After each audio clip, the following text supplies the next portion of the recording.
Chapter 2276 Difference between Tier 3.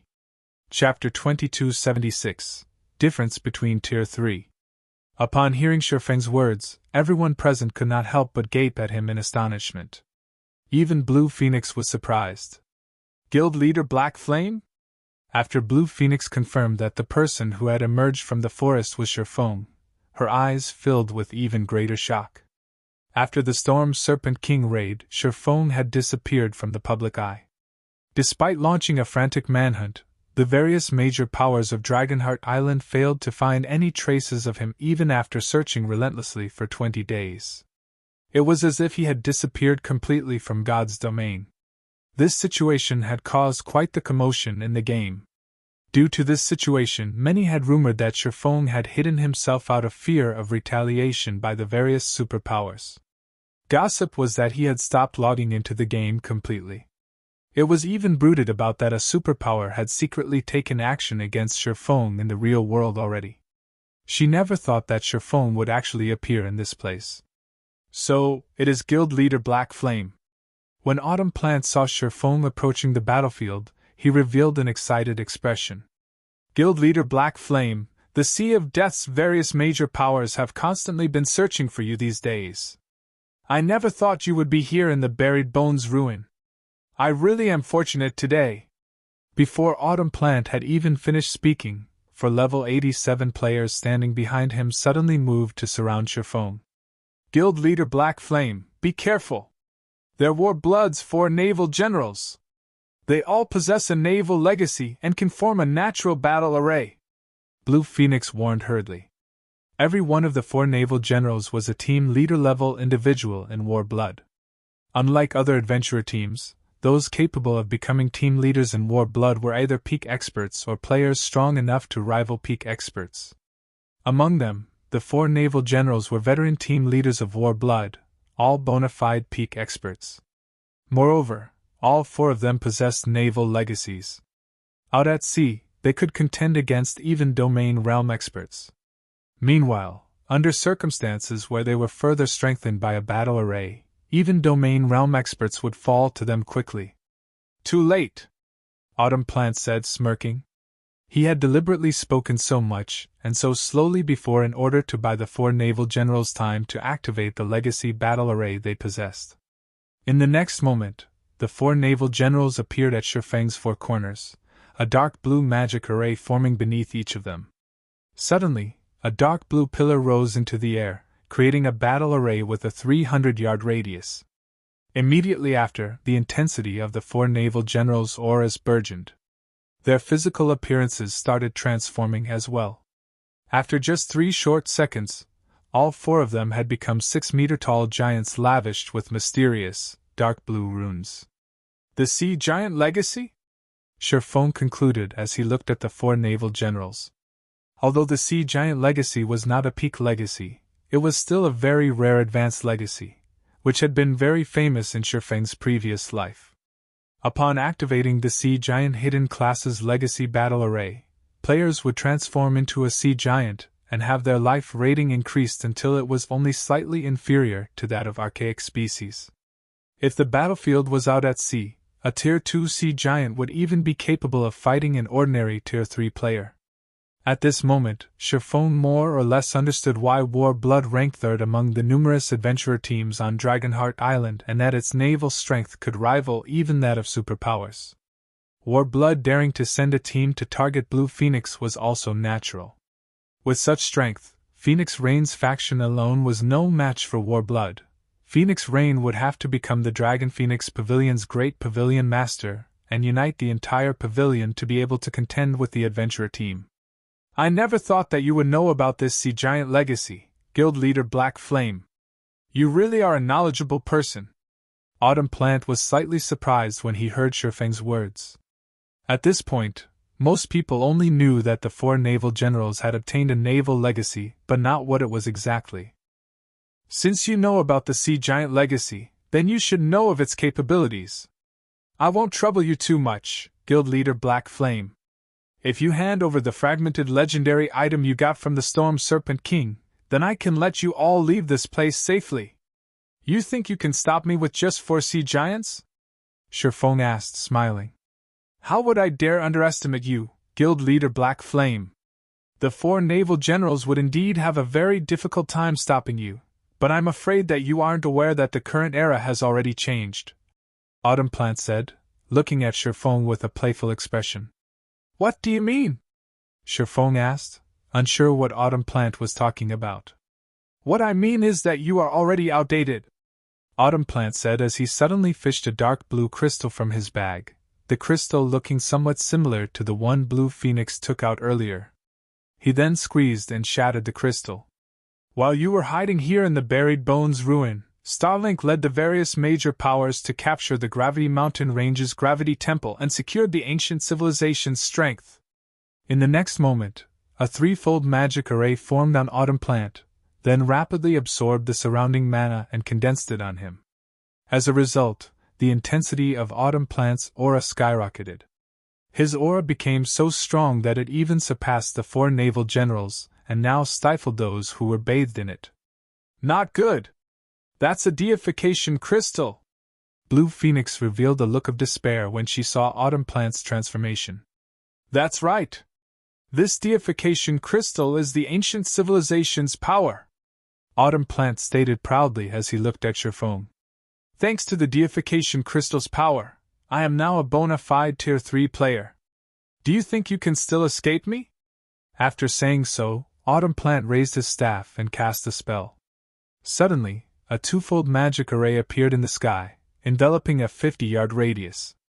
Immediately, Shifeng, Blue Phoenix, and the other members of the Dragon Phoenix Pavilion felt intense pressure assaulting their bodies. At the same time, their basic attributes also decreased by 20% and movement speed by 30%. Tier 3 Legacy Spell, Oceanic Sky Domain. Domain skills and spells were incredibly powerful. A domain spell might not seem very powerful at Tier 2, but after reaching the Tier 3 standard, it would allow a magical class's combat power to undergo a qualitative transformation. Moreover, players would no longer have to stand still while channeling the domain, and could move around freely. In addition, all mana within the domain's AoE would be under the caster's control, allowing chantless spellcasting. Guild Leader Black Flame, run away quickly! The deification crystal not only transforms him into a Tier 3 player but also allows him to enter the nothingness realm, which greatly increases his spell's completion rate. Blue Phoenix hurriedly warned when she saw Autumn Plant getting ready to take action. An increase in spell completion rate would provide instantaneous improvements to a magical class player's combat power. In addition, Autumn Plant owned a naval legacy, so his current combat power was far superior to that of an ordinary Tier 3 player. Run away? Do you think that's possible? Autumn Plant sneered. In the next moment, the level 96 Hell's Guardian appeared behind Shifeng, cutting off his path of retreat completely. With the Oceanic Sky Domain in effect, there was no way he could surpass the Hell's Guardian in terms of movement speed. Now, just the Hell's Guardian alone would be more than enough to finish him off.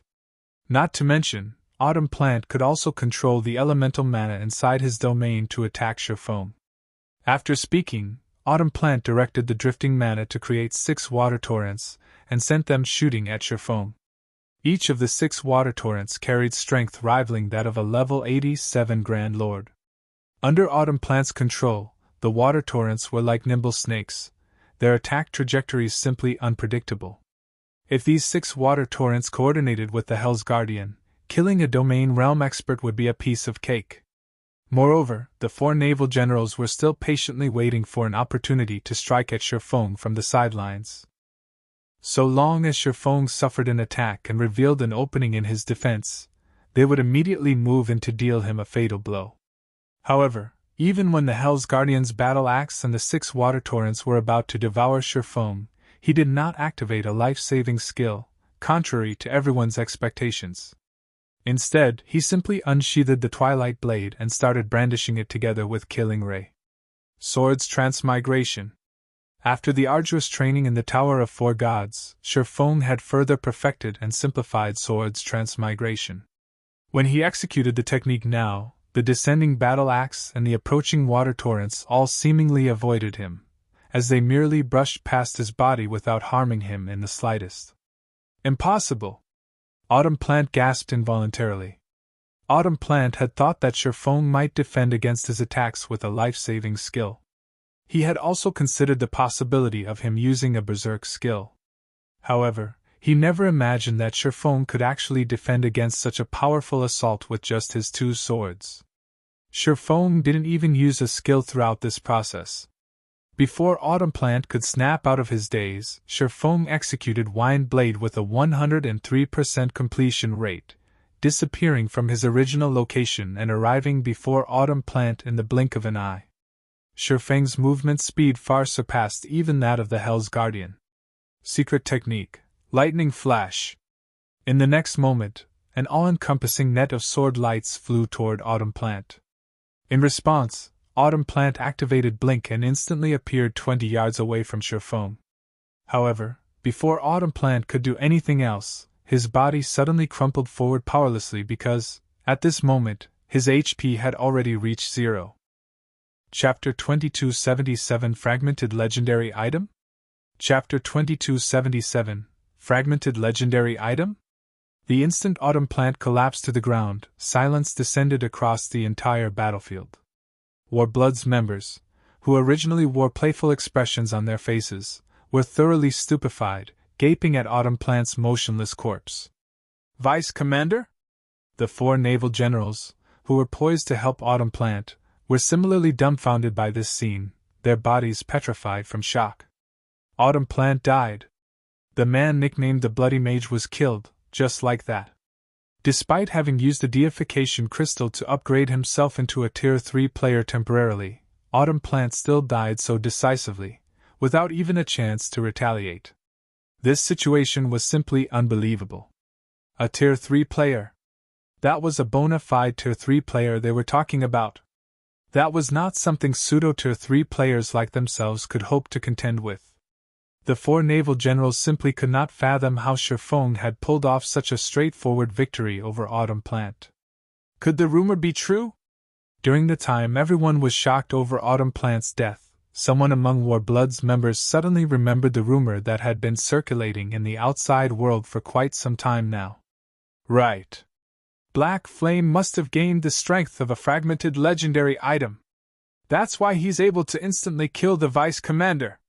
A fragmented legendary item? At this moment, aside from Warblood's members, even the distant Blue Phoenix entertained such thoughts.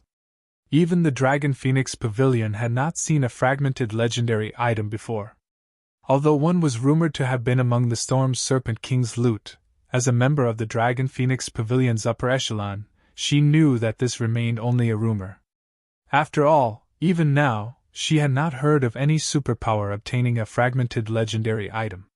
However, seeing how Sherfong could kill Autumn Plant instantly, she could not help wondering whether the rumors were actually true. Otherwise, she had no way to explain this situation. Previously, the concept of Tier 3 classes was still very foreign to everyone. However, as players continuously leveled up and got increasingly closer to level 100, they became more aware of just how frightening Tier 3 classes were. A Tier 3 class was something mere Tier 2 classes could not hope to compete against, standing already on a whole different level. Meanwhile, even being fully geared in epic equipment was not sufficient for one to cross the divide while still Tier 2. The only possibility of doing so was by relying on the rumored fragmented legendary items. After all, according to God's Domain's information, fragmented legendary items granted its users the ability to transcend tiers. Aren't fragmented legendary items a little too powerful? Blue Phoenix was filled with an indescribable sense of shock and envy as she gazed at Autumn Plant's corpse on the ground. The deification crystal was a consumable with a short duration of 3 hours. Obtaining even one such crystal was incredibly difficult. A fragmented legendary item, on the other hand, could be used forever. Most importantly, fragmented legendary items could actually grant a Tier 2 player combat power superior to even ordinary Tier 3 players. Suddenly, aside from Blue Phoenix, everyone else present started eyeing Sherfong with a different type of gaze. Rather than fear and awe, they looked at him with admiration and envy instead. It seems I've shown off too much. Shifeng quickly picked up the sudden change in the atmosphere and could not help revealing a bitter smile at this situation. Originally, he had thought to shock Warblood's members by instantly killing their vice commander. He never thought that his actions would give rise to a misunderstanding. Part of the reason why Shifeng could kill Autumn Plant was indeed because he possessed fragmented legendary items. However, a larger part of the reason for this was his having reached level 100 already. With all of his restrictions removed, his reaction speed naturally surpassed Autumn Plant's, who was only a level 87 player and still had his body restricted. If Autumn Plant had been level 100 as well, then Shifeng would not have had such an easy time killing the elementalist. At the very least, Autumn Plant would have evaded his lightning flash. Disregarding the envious gazes he was receiving, Shifeng turned to the 4 naval generals, who were similarly looking at him with a trace of greed in their eyes. "What? You still want to continue?" Shifeng asked, smirking. Shifeng's words were spoken very calmly. However, an invisible killing intent suddenly spread across the entire battlefield. Upon sensing this killing intent, the 4 naval generals shuddered involuntarily, the greed in their eyes instantly disappearing without a trace as they realized that their lives and deaths now lay in Shifeng's hands. "No! We'll retreat. We'll retreat immediately," the 4 naval generals said hurriedly. Shortly after, all of Warblood's members disappeared from the Buried Bones ruin, leaving behind only Blue Phoenix and the other Dragon Phoenix Pavilion members. "Guild leader Black Flame, even if you let them leave now, I'm afraid the Warblood adventurer team will not let this matter rest. Moreover, Warblood will definitely spread the news about your fragmented legendary item. At that time," Blue Phoenix said worriedly after Shifeng allowed Warblood's members to leave with their lives. Previously, everyone was still dubious about the rumor of Shifeng owning a fragmented legendary item. Even so, the various major powers and experts of dark forces had put in quite a lot of effort to search for Shifeng. Now that the rumor was verified, countless powers and experts would definitely go crazy. If news about it is going to spread, so be it. Even if I kill them, the news will still be spread. Why should I waste my time killing them? When the time comes, anyone who wishes to take action against me can try as much as they want," Shifeng said, chuckling. He paid no heed to this matter at all. "Right, why are you grinding here? This place is very dangerous for players of your level." Shifeng's words rendered Blue Phoenix speechless. Although he was indeed frighteningly strong, he was still susceptible to ambushes and assassinations. Even the guild leader of a super guild would lose his life at some point if so many powers and experts targeted him. She never thought that Shifeng would actually treat this matter so lightly. Although fragmented legendary items had a low probability of dropping and Shifeng surely wouldn't lose his after dying just once or twice, he was bound to lose his fragmented legendary item eventually, the more he got killed. Not to mention, there were many tools in God's domain that could be used to increase the death penalty of players. However, Blue Phoenix could only sigh in regard to this situation. After all, this was Shifeng's problem. It was not her place to tell him how he should handle it. "We are here for a quest." Originally, Big Sis Rain had already secured an advantage in the Dragon Phoenix Pavilion. However, due to Nine Dragons Emperor's close relationship with Starlink, he received a large number of resources from Starlink as support. Now, his side is prospering on Dragonheart Island while we can only run to this dangerous place. Recently, Nine Dragons Emperor even worked with Lu Xingluo to secure an ancient civilization's ruin in the Gravity Mountain range. A short while ago, Nine Dragons Emperor suddenly called for an emergency elders meeting on Dragonheart Island. By the looks of it, he plans on taking action against Big Sis Rain. After receiving news about this, I tried to hurry back to Dragonheart Island, but ran into Warblood's members as you saw just now, Blue Phoenix explained helplessly. It seems Nine Dragons Emperor plans on snatching the position of Great Pavilion Master, Shifeng said. I think so as well. In a slightly anxious tone, Blue Phoenix continued. Guild leader Black Flame, I need to return as quickly as possible. I won't be able to continue chatting with you. No, I'll go with you, Shifeng said, shaking his head. Upon hearing Shifeng's words, Blue Phoenix simply nodded in agreement. After all, he represented Zero Wing. Having him present would undoubtedly give Phoenix Rain more authority at the meeting. Following which, Shifeng led Blue Phoenix to the canyon's exit and summoned the Thunder Eagle, the appearance of the flying mount filling the Dragon Phoenix Pavilion's members with envy. "Let's go," Shifeng said as he hopped onto the Thunder Eagle's back. He planned on bringing Blue Phoenix back to Dragonheart Island first. As for the other Dragon Phoenix Pavilion members, they would have to slowly sail back to the island on their ships. While Shifeng was flying toward Dragonheart Island, news of his appearance in the Buried Bones ruin as well as his possession of a fragmented legendary item spread rapidly throughout the Sea of Death. For a time, the entire Sea of Death was in an uproar. Chapter 2278 Shocking Dragonheart City. Chapter 2278 Shocking Dragonheart City. Dragonheart Island, Dragonheart City. The streets of the city were currently full of traffic, especially at the city's port. Ship after ship could be seen docking at the port, and offloading numerous carts of cargo into the city. Most of the merchandise being transported into Dragonheart City belonged to players, aside from a portion belonging to NPCs. Meanwhile, of the player merchandise transported, a large majority consisted of the various neutral races' specialty products, such as Thunderwood, Primordial Magic Stone, and Magic Steel, items that could not be stored in a player's bag space. Every one of these items was something the various major powers needed.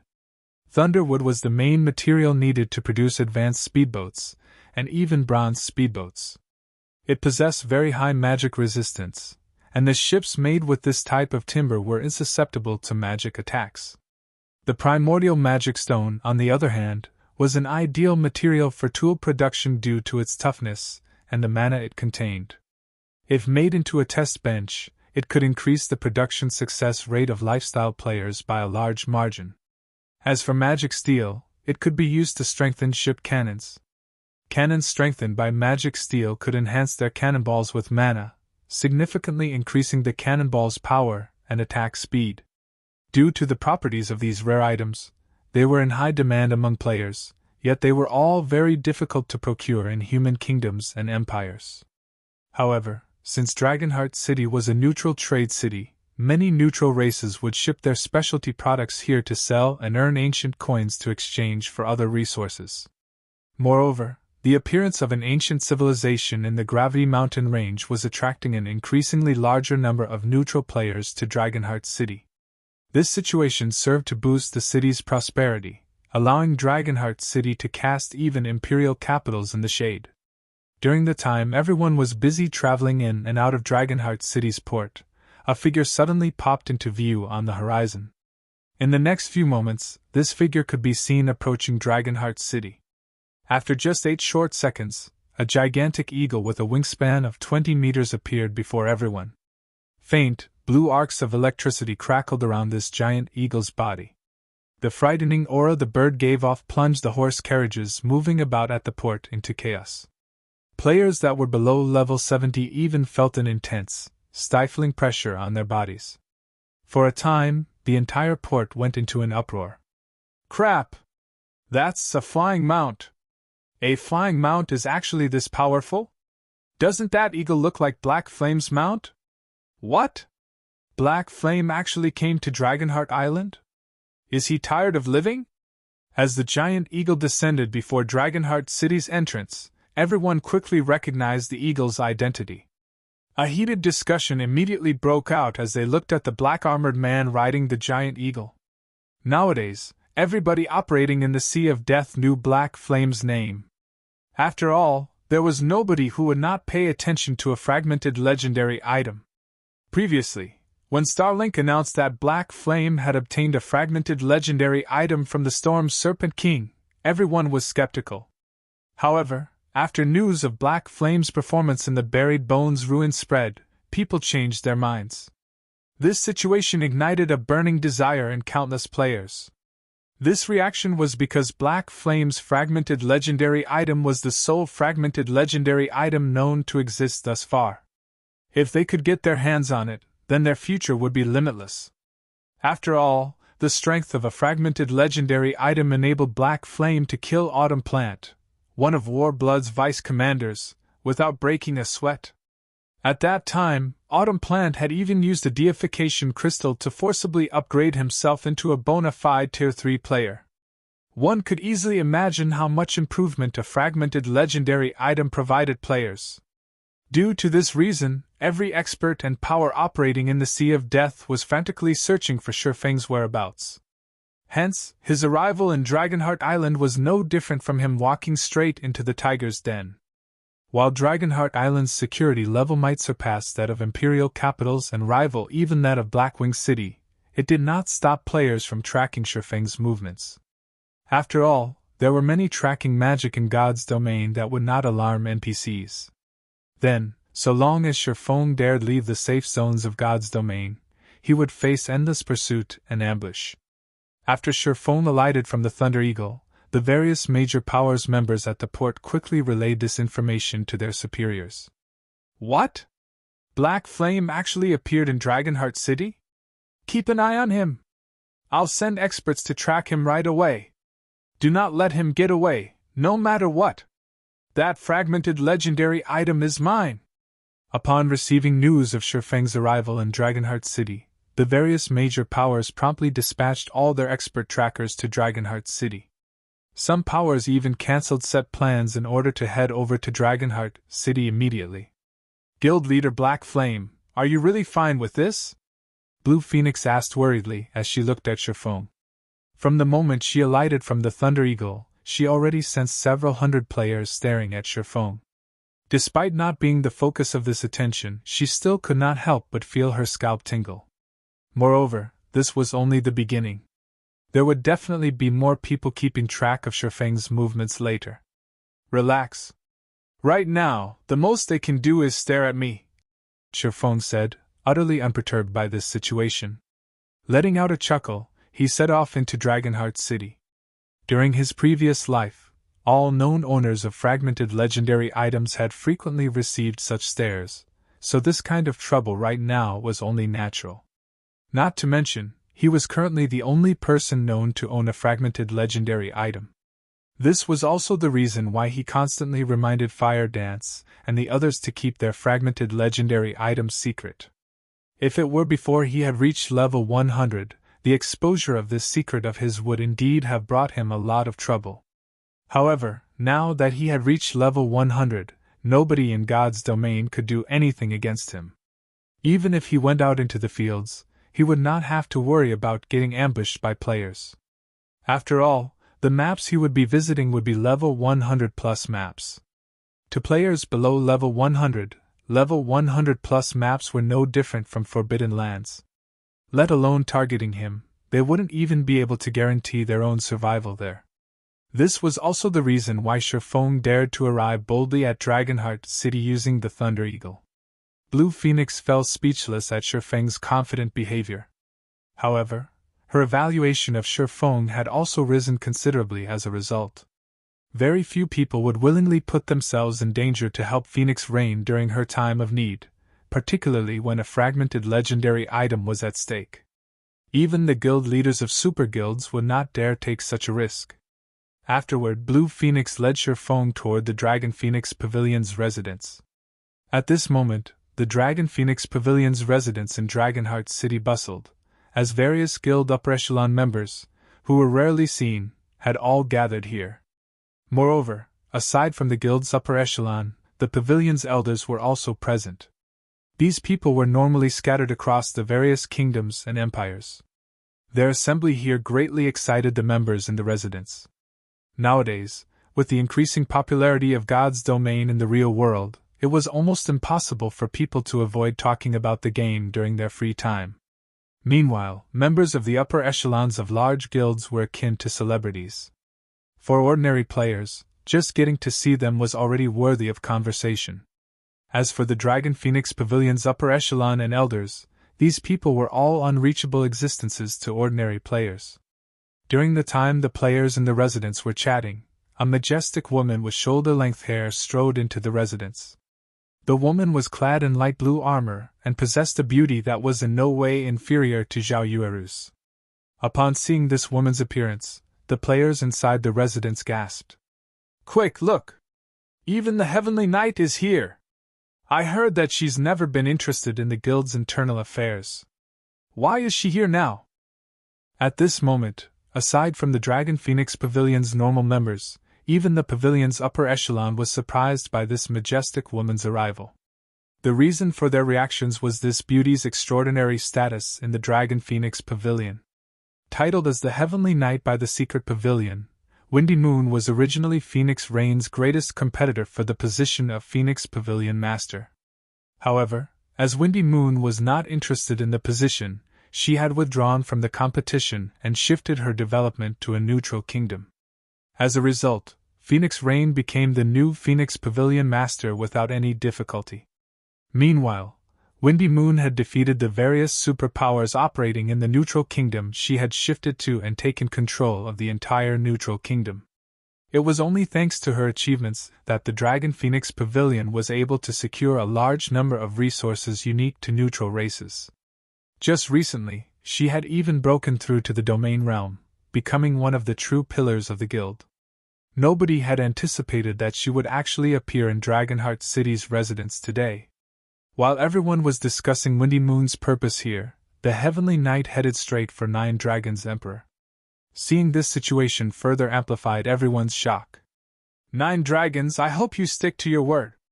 I'll let you know the consequences otherwise," Windy Moon said coldly as she approached Nine Dragons Emperor. "Of course," Nine Dragons Emperor said, chuckling. He then gestured to the two men beside him. "Let me introduce you. This person here is Starlink's guild leader, Lu Xingluo. This other person here is the War Blood Adventurer Team's commander, Blood Oath. I believe you should be able to rest assured with this. So that's the case.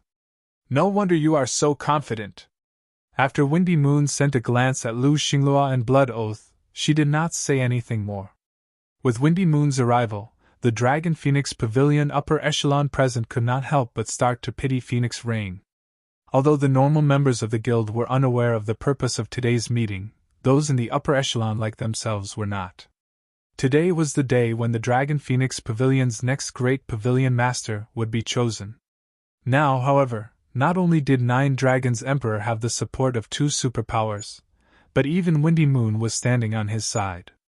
Even if Kurong, the current great pavilion master, personally favored Phoenix Rain over Nine Dragons Emperor, he was most likely powerless to do anything about the situation. While the members of the Dragon Phoenix Pavilion's upper echelon were having a quiet discussion among themselves, a commotion suddenly occurred at the entrance of the Dragon Phoenix Pavilion's residence. In the next moment, a man and a woman came into sight, walking toward the residence. Meanwhile, following behind this man and woman were actually several thousand other players. All of these players eyed the pair like ravenous wolves. Moreover, these players were all relatively powerful experts. Some of them were even refinement realm experts. Upon seeing this crowd of experts, even the Dragon Phoenix Pavilion's top brass got goosebumps. Meanwhile, as these experts strode increasingly closer to the residence, many of the Dragon Phoenix Pavilion's members recognized the pair walking at the forefront. Black Flame! This man and woman were none other than Shifeng and Blue Phoenix. What? Zero Wing's Black Flame is here! He actually dares to show his face here? Chapter 2279 Shocking Everyone with One Sentence. Chapter 2279 Shocking Everyone with One Sentence. Shifeng's arrival caused an uproar in the Dragon Phoenix Pavilion's residence as every player discussed his arrival. Black Flame's gone insane! He actually dares to show up here! If so many people stared at me like this, I wouldn't even have the courage to get near Dragonheart City. Isn't he worried that someone will try to take his fragmented legendary item? As far as the public was concerned, the rumor of Shifeng holding a fragmented legendary item had been verified. However, not even the Dragon Phoenix Pavilion members had thought such an item would earn such a passionate reaction. Several thousand players followed after Shifeng, and none of them bothered to hide their intentions. There were even refinement realm experts among the crowd, and even the pavilion's experts felt goosebumps on their skin as they stared at the massive crowd of experts. Black Flame is too arrogant. He just killed one of our adventurer team's members, yet he dares to stand before us now. He's not taking more blood seriously. A female ranger beside Blood Oath said grimly. She wore silvery white chain mail and carried an ancient, crystalline longbow across her back. Although this female ranger looked ordinary, barely considered a beauty, a faint, bloody mist circulated her body, adding to her appearance. Many of the Dragon Phoenix Pavilion members couldn't seem to pull their eyes off of her. However, they only dared to stare for a short moment before averting their gazes. This female ranger was Inkfeather, one of Warblood's 4 great vice guild leaders. Although she hadn't reached the domain realm yet, her combat power was just as great as an ordinary domain realm expert's due to her half-elf bloodline and ancient legacy. When it came to hunting and sniping players, she ranked among the top 5 on Dragonheart Island. She had sniped countless experts out at sea thus far, including a few domain realm experts. Feather, leave the matter be for now, Blood Oath said as he glanced at Cherfone. We're still in Dragonheart City. Lock onto his soul for now, and we'll take care of him properly later. Blood Oath had already learned about Autumn Plant's battle with Cherfone from a subordinate. Cherfone was quite powerful, but since the man had dared to kill one of Warblood's vice-commander, and news of the event had spread throughout Dragonheart City, Cherfone was a dead man in Blood Oath's eyes. I understand. Inkfeather nodded and fell silent. When Lu Xinglu overheard Blood Oath's conversation, a joyful glimmer flashed in his eyes. Starlink was frantically exploring the ancient civilization's ruins in the Gravity Mountain range, so he had no spare manpower to send after Cherfone. Thus, he couldn't be any more pleased to hear that the Warblood adventurer team wanted to go after the man. Very few powers on Dragonheart Island were a match for Warblood's prowess at sea, which was why Lu Xinglu wanted to form an alliance with the adventurer team. When Cherfone had entered the residence, 9 Dragons' Emperor had shifted his gaze toward the distant Phoenix Rain. Several influential guild upper echelons stood by her side, as well as 2 first-rate guild leaders, yet despite such powerful allies, 9 Dragons' Emperor's eyes held nothing but pity and ridicule. Phoenix Rain, your investments might have earned great returns, but those same investments will drag you down. 9 Dragons' Emperor thought. He hadn't expected Cherfone to make an appearance, but now that Dragonheart Island's major powers were targeting Zero Wing, the guild couldn't help Phoenix Rain. In fact, it had become a burden. So, he is the rumored Black Flame? After glancing at Cherfone, Cloudy Moon turned her gaze to Phoenix Rain. Shaking her head, she thought, it seems this will be as far as you rise. Cloudy Moon felt an immense pressure from Cherfone, proving that he wielded great strength, but the title of Great Pavilion Master couldn't be won due to a single player. This would be a competition of foundation and influence. Cloudy Moon knew that Phoenix Rain had refused to cooperate with Starlink against Zero Wing, and as a result, 9 Dragons' Emperor had taken advantage of the opportunity instead. In her opinion, abandoning a chance to cooperate with a superpower like Starlink over a lesser guild was simply foolish. The Dragon Phoenix Pavilion's upper echelons and elders pitted Phoenix Rain, as well. It seems there won't be any suspense in the competition for the Great Pavilion Master's position. What a pity! Phoenix Rain is clearly more capable than 9 Dragons' Emperor. There's Zero Wing on one side, which had become Dragonheart City's public enemy, and on the other, we have the rapidly growing Starlink and Warblood adventurer team. The Great Pavilion Master wouldn't choose Phoenix Rain as his successor even if he'd lost his mind. In truth, the pavilion's upper echelons and elders had a favorable opinion of Phoenix Rain's abilities, but the difference between the 2 pavilion masters' overall strength was too great. This meeting was practically a farce, and it was obvious who would become the next Great Pavilion Master. While everyone discussed the matter in hushed tones, Cherfone arrived before Phoenix Rain. I've really caused you some trouble this time, Guild Leader Black Flame. Phoenix Rain was both ecstatic and grateful to see Cherfone here. Cherfone had taken a huge risk to show up here to support her. Not everyone would have the mental fortitude to do so, especially after obtaining a fragmented legendary item. A fragmented legendary item would be immensely helpful when exploring high-level maps and completing high-ranked quests. It could even help one complete their Tier 3 promotion quest. Losing a fragmented legendary item would be a huge setback for both Shifeng and Zero Wing's development. Nonsense! You've helped Zero Wing plenty of times, Phoenix Pavilion Master. Now that you are fighting for the great Pavilion Master's position, I had to come, Shifeng said. If not for the capital and assistance Phoenix Rain had provided early on, Zero Wing wouldn't have become the guild it was today. Thank you for your support, Guild Leader Black Flame. The meeting will begin soon, so we should head inside, Phoenix Rain said as she gave Shifeng a grateful look. However, she had already abandoned any hope of winning this competition and the position. She was merely putting up her final struggle. Phoenix Rain then led Shifeng and her other supporters into the Dragon Phoenix Pavilion's guild hall, and the pavilion's elders and upper echelons followed shortly after. The Dragon Phoenix Pavilion's guild hall in Dragonheart City was a 4-story tall advanced guild hall. It might not be a match for the pavilion's other guild halls in the various NPC cities, but in Dragonheart City, it was quite extravagant. Very few first-rate guilds could afford a guild residence on Dragonheart Island, much less an advanced guild hall. By the time Phoenix Rain and her entourage entered the top-floor meeting room, several hundred players had already taken their places inside. The lowest level player here was level 87 and fully geared in level 85 fine gold equipment. Every one of the players in the room was a refinement realm or above expert, as well, and quite a few of them were peak experts in 2 or 3 pieces of epic equipment. The sight was a testament to how powerful the Dragon Phoenix Pavilion's foundations were. Phoenix Rain and 9 Dragons Emperor's supporters had split the room, sitting on opposite sides. After a short moment, the doors that connected this meeting room to a lounge next door opened, and an elderly man entered the meeting room.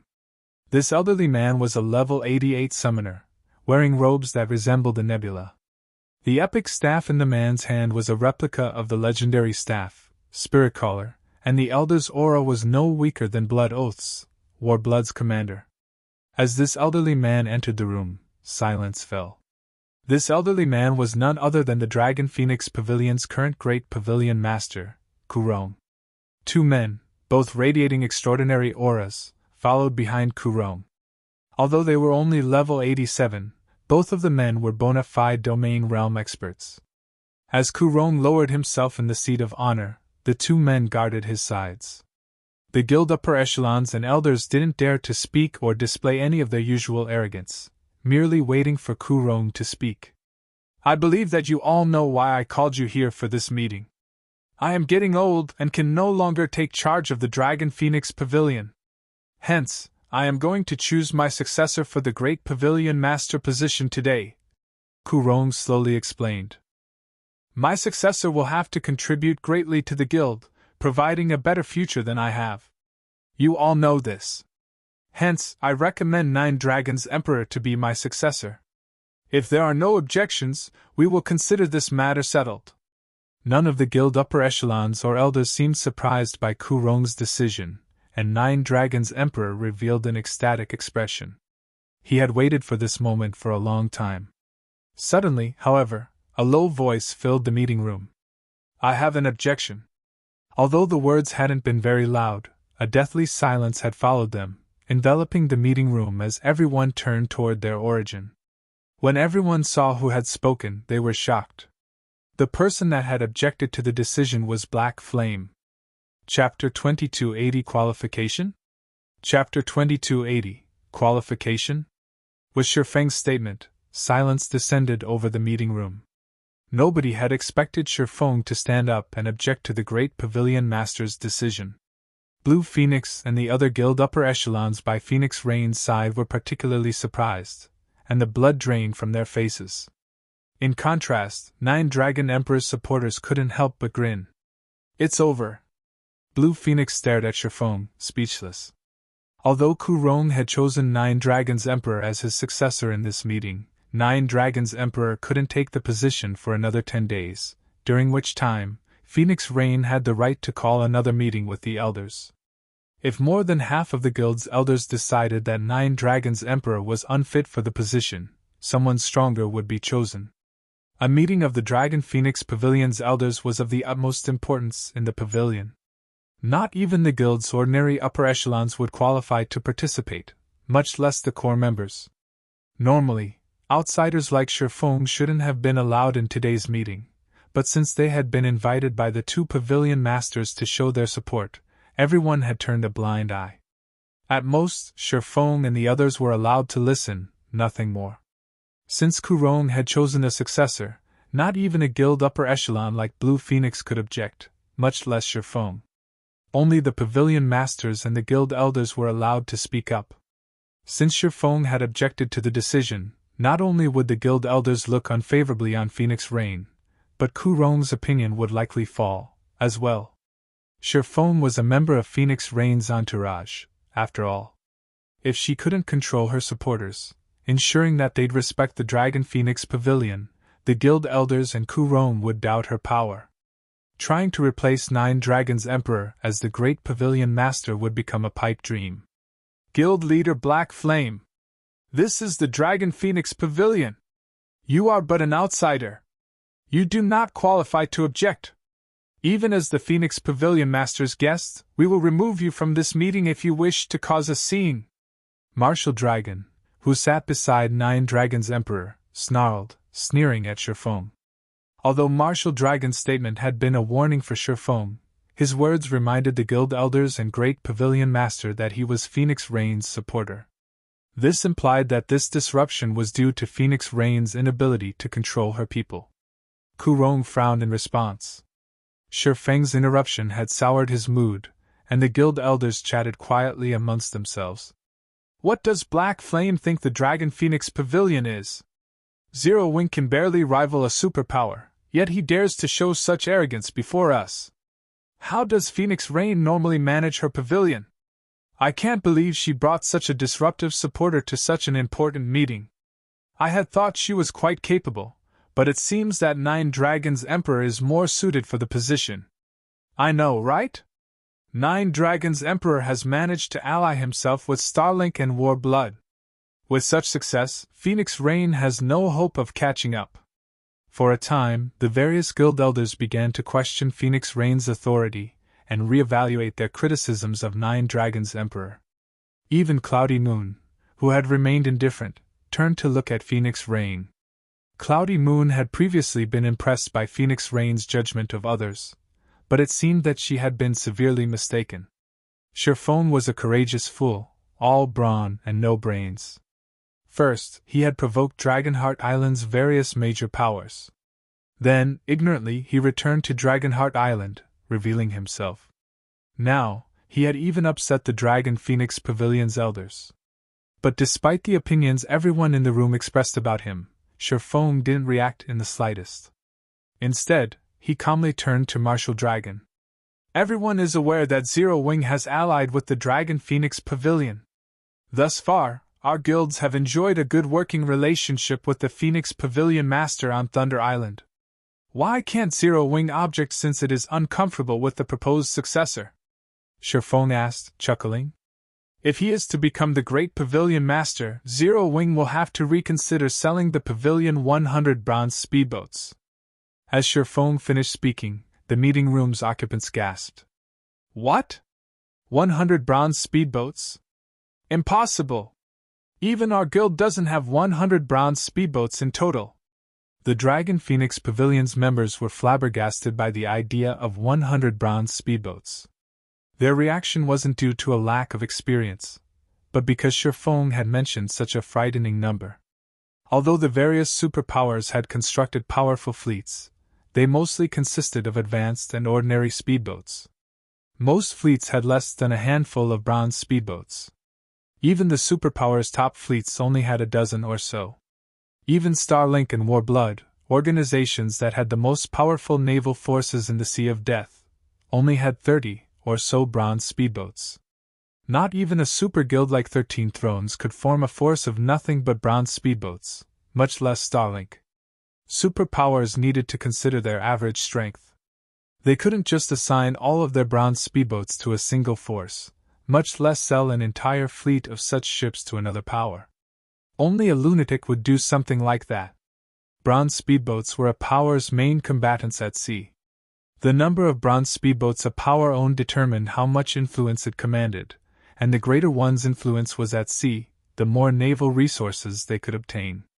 Needless to say, they would also wield far greater authority.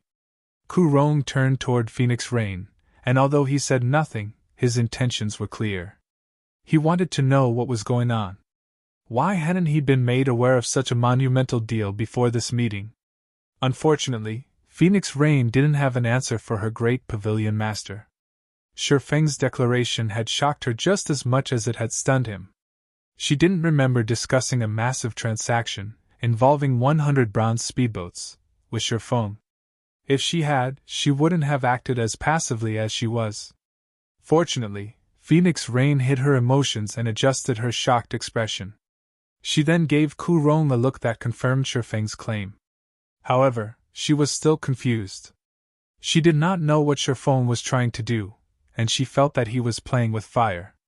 In contrast, Nine Dragons Emperor's expression had darkened. Impossible! There is no way Zero Wing can produce 100 bronze speedboats. Nine Dragons Emperor instinctively stood to deny Shi Feng's words. If Zero Wing has so many bronze speedboats, it would have prospered on Dragonheart Island, yet Zero Wing doesn't even have a guild residence in the city. That's right. Guild leader Black Flame, this behavior is shameless. You spout lies just to prevent the Dragon Pavilion Master from becoming the Great Pavilion Master, Lu Xingluo added. Everyone in the room agreed with Nine Dragons Emperor's statement. If Zero Wing had so many bronze speedboats under its command, it would have become an overlord in the Sea of Death. Is that so? Shi Feng asked, flashing Nine Dragons Emperor and Lu Xingluo a confident look. He then pulled an ancient, dilapidated tome from his bag, sharing its details on the meeting room's holographic screen. What is this, then? When the room's occupants saw the information displayed, they were dumbfounded. It was the design for the bronze-ranked Storm speedboat. May I know if I qualify to object now? Shi Feng asked as he surveyed the people in the room. Chapter 2281 Going Too Far? Chapter 2281 Going Too Far? Shi Feng's voice echoed throughout the quiet meeting room for a long time. No one dared to question or complain about his presence. Even Nine Dragons Emperor, who had wanted to silence the man, couldn't find the strength to open his mouth. While Shi Feng might not have 100 bronze speedboats right now, he could produce them without a problem with the bronze speedboat design in his hand. Even if securing the necessary materials were a challenge, crafting the bronze speedboats would be much easier than questing or grinding powerful field bosses for them. With the necessary materials, one was guaranteed to obtain a bronze speedboat.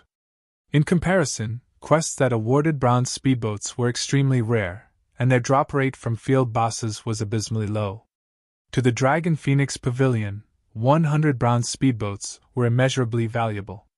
With another 100 bronze speedboats, the pavilion could instantly become a top-ranked superpower in the Sea of Death. Would the Dragon Phoenix Pavilion dare to slight Shi Feng when he had such a card? Nine Dragons Emperor was very familiar with the pavilion's upper echelons and elders, and God's domain only respected the strong. It was far more important to grow stronger as an individual, rather than rely on others. Blue Phoenix and her companions, who sat opposite of Nine Dragons Emperor, only snapped out of their daze after losing themselves to the holographic projection. They immediately turned to Shi Feng with an intense excitement in their eyes. Black Flame is too awesome, Big Sis Rain! Not even Starlink and Warblood's support can help Nine Dragons Emperor now, Blue Phoenix whispered to Phoenix Rain. Blue Phoenix had never thought that Shi Feng would have such an amazing trump card. The Storm speedboat design was a priceless treasure that could strongly influence the status quo in the Sea of Death. If the Storm speedboat design hadn't been in Shi Feng's bag space, essentially reducing its chances of dropping to zero, Blue Phoenix had no doubt that everyone in the room would have pounced on him. Don't get too excited. We still need to hear the Great Pavilion Master and Guild Elder's thoughts on this. I don't think they would have chosen Nine Dragons Emperor as the next Great Pavilion Master so quickly simply because he's gained Starlink and Warblood's support, Phoenix Rain quietly replied. the Dragon Phoenix Pavilion wasn't as powerful as Starlink, and its naval strength was no match for Warblood. However, it was still a super first-rate guild. Moreover, the pavilion had been growing stronger recently. Hence, Nine Dragons Emperor's alliance with Starlink and Warblood wasn't that surprising. If the Dragon Phoenix Pavilion wanted to, it could easily form alliances with various super guilds, let alone these two organizations. Kurong knew that. Phoenix Rain could only assume that Nine Dragons Emperor had revealed some reason or item that forced Kurong to make such a hasty decision. There was also the fact that Cloudy Moon had joined them to show her support for Nine Dragons Emperor. Cloudy Moon had never cared about who would become the next great pavilion master. The decision simply wouldn't affect her standing in the pavilion, especially since she'd reached the domain realm. Her position in the guild was practically unshakable. But not even the great pavilion master can ignore how tempting 100 bronze speedboats are, right? Blue Phoenix said. Phoenix Rain's statement had helped her realize how peculiar this meeting was, but she couldn't help her excitement. Shifeng had clearly stated that if Kurong chose Nine Dragons Emperor as the next great pavilion master, the matter of the 100 bronze speedboats was moot. This was an opportunity for the Dragon Phoenix Pavilion to rise to the top out at sea. There was no way the offer wouldn't tempt Kurong. After the silence stretched on for a moment, Kurong, who hadn't said a word, finally spoke. Guild leader Black Flame, as an invited guest and the Dragon Phoenix Pavilion's ally, of course, you qualified to express your opinions in this meeting. Since Martial Dragon was unaware of our rules, I ask that you forgive him, Kurong stated, giving Shifeng a friendly smile. The guild elders and upper echelons stared at the great pavilion master in astonishment. None of them had thought that Kurong would admonish Martial Dragon. Martial Dragon was Nine Dragons Emperor's capable and trusted aide, as well as the commander of Nine Dragon Emperor's main force. He took care of the Heavenly Dragon Pavilion Master's normal affairs. As a domain realm expert, he was also a pillar of strength in the guild. Martial Dragon would know the Dragon Phoenix Pavilion's rules more intimately than most people in the guild. Kurong's statement only proved how much he valued the 100 bronze speedboats. I see, so he didn't know of the rules. If that's the case, I can understand. Revealing a faint smile, Shifeng turned to Martial Dragon and said, __I. 11 forgive him with an apology. Shifeng hadn't minded Martial Dragon's rudeness, but he wanted the Dragon Phoenix Pavilion's elders and upper echelons to understand what Zero Wing was. Otherwise, these people continued to take his guild lightly, and they wouldn't recognize the significance of Zero Wing's alliance with Phoenix Rain. Martial Dragon had just made himself the best tool to get this point across. Don't go overboard, Black Flame. Martial Dragon bellowed as veins popped across his forehead. The room's temperature dropped several degrees as his cold, killing intent swept toward Shifeng. Martial Dragon commanded the War Dragon Legion, the Heavenly Dragon Pavilion's main force. He was also a domain realm expert. Only the Great Pavilion Master, the guild founders, and the two pavilion masters held a higher position than he did in the guild. A public apology to Shifeng would ruin his reputation in the Dragon Phoenix Pavilion. He would not be able to show his face in the guild ever again. Even the pavilion's guild elders and upper echelons thought that Shifeng was going a little overboard. The great pavilion master had taken a step back and acknowledged Shifeng's qualifications to express his opinion in this meeting, yet Shifeng refused to let the matter rest, pushing the envelope. Even Kurong's expression darkened slightly. Phoenix Rain wanted to advise Shifeng against this tactic. Since Kurong had recognized Zero Wing's position, this meeting would likely conclude without a victor. There was no need to arouse everyone's disgust and aversion. But Shifeng didn't give her the chance. Going too far? Shifeng could not help but chuckle. Looking at Martial Dragon, his gaze turned cold as he said, You know you've erred, yet you refuse to apologize. Do you think I, Black Flame, am a pushover? Or does the Dragon Phoenix Pavilion think that Zero Wing's guild leader is of no importance? Shifeng then released his horrific aura, which spread throughout the room as if some primordial beast had woken from its slumber. Everyone in the room felt an immense pressure bear down on them, resulting from the considerable difference in life rating and basic attributes. This pressure felt even more powerful than that of a Grand Lord of the same level. Some of the Refinement Realm experts even felt their legs tremble. Fortunately, everyone was currently seated. Otherwise, many of them would have caved in, collapsing. Furthermore, Shifeng exposed his true level for all to see. Level 100! When they saw the eye-catching number, the room's occupants felt as if a mountain had fallen on their heads. Chapter 2282 Insane. 2282 Insane. Level 100? How is this possible? Even the highest level player on Dragonheart Island is only level 89. And he only reached that level yesterday. How could Black Flame have already reached level 100? Since Shifeng had revealed his level, anyone who took a close look could see his statistics. Chaos tore through the meeting room as its occupants saw his level. All of these players were Refinement Realm experts or stronger, so they knew just how difficult it was to level up as one progressed in the game. At their levels, acquiring 2 or 3 levels more than ordinary experts was an amazing feat. They might have been able to earn 5 or 6 levels more than ordinary experts around level 50, but the gap would shrink as they leveled up. For example, current ordinary experts on Dragonheart Island had only reached level 85, while even these Refinement Realm experts were only 2 or 3 levels higher than that. And yet they had just learned that Shifeng was more than 10 levels higher than they were. How is his level so high? The revelation even surprised Phoenix Rain. She knew that Shifeng was mysterious and powerful, but the fact that he had reached level 100 at this stage of the game was too much of a shock for her. The fact that Shifeng had reached level 100 when no one had even climbed to level 90 not only proved that his leveling speed was superior, but he was also far stronger as an individual. It was common knowledge that not all experts were high-level players, but all high-level players were undoubtedly experts. Ignoring all else, Shifeng's level meant that his basic attributes were far ahead of everyone else's.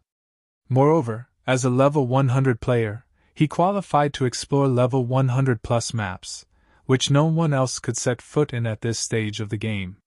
This meant that he could get his hands on resources that none of God's domain's current powers even knew existed, giving Zero Wing a huge advantage. Ordinary powers might not have realized it yet, but the various superpowers knew that the higher level the map was, the more precious its resources would be. Some high-level maps even contained unimaginably powerful items. Take the ancient civilization's tools that players had recently discovered, for example. Players had only encountered these tools after they had started to explore level 90 maps. In other words, Zero Wing could obtain resources that the various superpowers had no access to yet. Once he saw Shifeng's level and realized the implications of it, Martial Dragon, who had wanted to berate Shifeng further, kept his mouth shut. He only dared to glare at the swordsman, nothing more. The bronze speedboat design Shifeng had revealed earlier would, at most, for the guild upper echelons and elders to forgive his transgressions and treat Zero Wing as a valuable asset. However, now that they knew Shifeng had reached level 100, they had no choice but to treat Zero Wing like an equal. At the very least, Zero Wing had the capital and strength to stand up to the various superpowers in the Sea of Death. A design was just that, after all. Mass-producing the Storm speedboat required an astronomical amount of precious resources, and obtaining these resources would be a challenge, even for the Dragon Phoenix Pavilion. However, Shifeng had the strength to do so. Including Zero Wing's already formidable naval strength, the guild would likely have an easier time collecting the necessary resources to mass-produce the Storm speedboats. Even without other powers' support, Zero Wing could produce 100 bronze speedboats, becoming one of the Sea of Death's apex overlords. Now that the various upper echelons and elders understood Zero Wing's status, they'd have to treat Shifeng and his guild seriously. How is this possible? How is his level so high? Nine Dragons Emperor was dazed when he saw Shifeng's level. He couldn't believe his eyes. Even Cloudy Moon, who sat beside the Heavenly Dragon Pavilion Master, stared at Shifeng in astonishment. Level 100. Phoenix Rain really knows how to take people by surprise. She actually recruited such a powerful ally. It's no wonder why she's remained calm throughout the meeting. Cloudy Moon glanced at Phoenix Rain, who, in reality, had gone stiff with shock and admiration. After the commotion continued for a moment, Kurong, who had maintained his light smile, hesitated as he said, "Marshal, how about you just—" After giving the matter some thought, Kurong thought it was wisest to make Marshal Dragon apologize for his earlier slight. Shifeng was Zero Wing's guild leader, and Marshal Dragon had provoked him first. Suddenly, however, a rough voice echoed throughout the meeting room. "You really have a bad temper, Guild Leader Black Flame. Commander Marshal has merely misspoken, yet you're demanding an apology from one of the Dragon Phoenix Pavilion's pillars of strength. If I didn't know any better, I would have assumed you were the Dragon Phoenix Pavilion's great pavilion master." The rough, middle-aged man beside Nine Dragons Emperor spoke up, poking fun at Shifeng.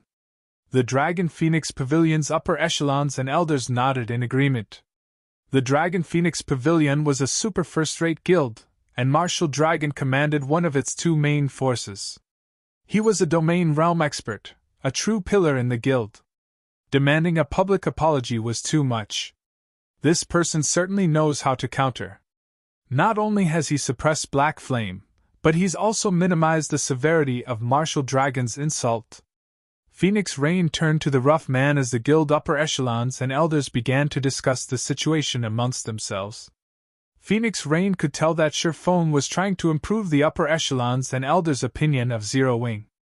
It would give her a better chance of undermining Nine Dragons Emperor and replacing him as the next great pavilion master. However, this middle-aged man had elevated the conflict between Shifeng and Marshal Dragon to one between Zero Wing and the Dragon Phoenix Pavilion. Now, even if the upper echelons and elders hadn't seen a problem with pushing Marshal Dragon to apologize, they'd have to support Marshal Dragon. If this insult concerned the guild's reputation, they couldn't afford to concede. "And you are?" Shifeng asked as he turned to the rough, middle-aged man. "Blood Oath, commander of the War Blood Adventurer team." The man responded, smiling faintly. The many guild upper echelons and elders that supported Nine Dragons Emperor mimicked the grin. Shifeng had only been allowed to act so arrogantly because he had an item that could tempt the pavilion, and Marshal Dragon's status wasn't as high as his. However, Blood Oath was a different story. Blood Oath commanded War Blood, the third-ranked adventurer team on Dragonheart Island. The adventurer team had just as many experts as the Dragon Phoenix Pavilion, and its naval prowess was even slightly stronger than the pavilion's. Even Kurong had to treat Blood Oath with respect, and now that he had spoken, Shifeng could no longer suppress Nine Dragons Emperor's position. "So, you're War Blood's commander," Shifeng said nonchalantly. "Your adventurer team ambushed Commander Blue Phoenix's people in the Buried Bones ruin and nearly to her life. She's a friend of mine, you know. I had planned to seek you out, but since you're here, things have become a lot simpler. Compensate for the damage and apologize to my friend." As Shifeng finished speaking, a deathly silence descended upon the room again, and everyone turned to stare at him with stupefied expressions. Insane! He was insane! Chapter 2283 Power of Level 100. What is Black Flame trying to do? Chapter 2283 Power of Level 100. What is Black Flame trying to do? Is he trying to start a war? Is he insane? Doesn't he know who Blood Oath is? The Dragon Phoenix Pavilion's upper echelons and elders couldn't bring themselves to look at Blood Oath. None of them had thought Shifeng would go so far as to provoke the man. Even Nine Dragons Emperor, who sat across from Phoenix Rain, stared at Shifeng in shock. They were all aware that Blood Oath had targeted Blue Phoenix. Kurong, in particular, must have watched the battle multiple times, but what difference did that make? It was common for the various powers to attack their rivals in the fields. With War Blood supporting Nine Dragons Emperor, its assault against Phoenix Rain's aid wasn't unusual. However, there was a limit to how far the various powers would go. As long as they kept the situation in the dark, everyone involved would turn a blind eye. And yet Shifeng had brought the attack into the light. He refused to conform, and because of this, the Pavilions and War Bloods members wore ugly expressions. It would have been fine if Shifeng had simply insisted on an apology from Martial Dragon. He was, after all, a guild leader, while Martial Dragon was merely an upper echelon. It was understandable to expect Martial Dragon to apologize, but it was an entirely different story to demand an apology from Blood Oath. Setting aside War Blood's attack on Blue Phoenix, very few people on Dragonheart Island dared to disrespect Blood Oath. Even Kurong feared the man in the Sea of Death. Yet, not only did Shifeng demand an apology from Blood Oath, but he also wanted Blood Oath to apologize to Blue Phoenix, not the Dragon Phoenix Pavilion. Not even Melancholy, 13 Thrones Guild leader, would dare to do such a thing. The meeting room was frighteningly silent, and the temperature seemed to drop steadily. Even the Void Realm experts in the room felt stifled, not to mention the Refinement Realm experts. Their reactions weren't a result of the powerful pressure in the room, but because the meeting room's atmosphere had become oppressive. They had no doubt that the slightest movement would spark a fight.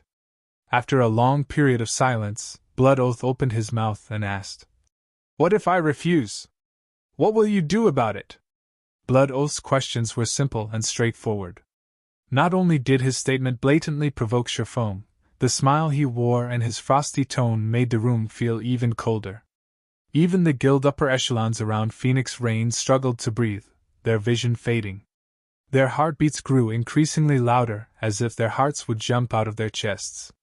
The killing intent and pressure they felt from Blood Oath was almost 10 times stronger than that of mythic monsters. Kurong's expression twisted into something unpleasant. He had never thought that Shifeng would be this bold. Blood Oath was a murderous god in the Sea of Death. He didn't even respect Super Guild's guild leaders, let alone the Dragon Phoenix Pavilion. Trying to force a public apology out of this murderous god was suicidal. Even if Kurong stepped forward to ease the tension, he'd be powerless to calm Blood Oath's fury. "It's simple." Shifeng could not help his grin after hearing Blood Oath's statement. "I'll just drag you over here to apologize." The room's occupants nearly collapsed with shock after listening to Shifeng's reply. They stared at him in astonishment, with no idea of what he was trying to accomplish. That was War Blood's commander they were talking about. As an individual, Blood Oath was the third-ranked berserker on Dragonheart Island. Not only did he wear 6 pieces of epic equipment, but he also wielded the magic dragon spear, a well-known magic weapon in the Sea of Death. Moreover, he had a special bloodline related to the sea god. He was basically invincible at sea. On top of that, at least 1 vice guild leader and 3 bodyguards were constantly by his side. Although the bodyguards couldn't rival domain realm experts, they had a mysterious item that allowed them to manifest a special domain. This domain could suppress their enemies in every aspect, as well as form a barrier around specific targets. This barrier could even withstand mythic monsters' attacks. Blood Oath was practically impossible to kill, much less capture. "Good! Very good!" Blood Oath laughed, his killing intent so intense that it even made Phoenix Rain shudder. "It's been a long time since anybody has dared to joke with me in the Sea of Death. If you don't mind, Great Pavilion Master Kurong, I'd like to take Guild Leader Black Flame to War Blood's headquarters and teach him the rules on Dragonheart Island." Ink Feather and Blood Oath's 3 bodyguards moved as soon as the words left their commander's mouth. Dragonheart City's NPC soldiers would kill anyone who attacked another player within the city, but the guild residences, which were private property, were an exception. Players were free to do whatever they wished within their own guild residence. Kurong's expression darkened when he heard Blood Oath's request. The commander might sound like he was asking for permission, but he was merely notifying the room of his intentions. Each of Blood Oath's bodyguards retrieved a crystalline totem from their bags, sacrificing 1,000 magic crystals to the items. The crystalline totems then formed a domain that enveloped the meeting room, and everyone felt as if a weight had dropped on their shoulders. Not only had the domain reduced their basic attributes by 15%, but their physiques had also weakened by 20%. To make matters worse, the gravitational force they experienced had significantly increased, making movement inconvenient. The moment the domain took form, Inkfeather squeezed and shattered a deification crystal, forcibly upgrading herself to Tier 3. She then pulled multiple purple, crystalline arrows from her bag. Many of the players in the room gasped when they saw the arrows. Starburst arrows. These arrows had been created by an ancient civilization that had lived in the Gravity Mountain range. Each arrow contained incredible power and could elevate its user's attack by 1 tier to a maximum of Tier 4. Because of this, the Starburst arrows cost an exorbitant sum on the market. One could even trade 20 Starburst arrows for a piece of ordinary epic equipment.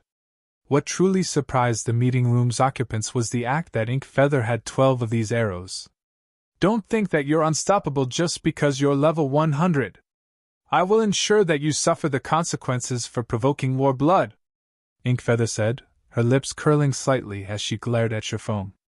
She pulled back the string of her ancient bow and activated the Tier 3 skill, Heart-Seeking Arrow. Heart-Seeking Arrow gave players full control over the arrow they fired during the skill's activation and allowed the player to control a maximum of 36 arrows at once. Although Inkfeather couldn't yet control all 36 arrows, she'd have no problems controlling 12 with perfect precision. 12 Starburst arrows flew toward Chiffon, each with enough power to knock back a mythic monster. All 12 arrows could even instant kill a true Tier 3 player. Everyone in the room squeezed their eyes shut as the arrows flew. A level 100 player might be very strong, but not all fights in God's domain required a frontal confrontation. One could use tools to end a fight. However, just before the 12 arrows found their target, Chiffon brandished Killing Ray. Shadow Blade. Immediately, 12 sword lights flashed as Chiffon achieved a 100% completion rate with Shadow Blade. Each sword light slammed into one of Inkfeather's Starburst arrows, altering their trajectories. You have quite a bit of power behind your attacks.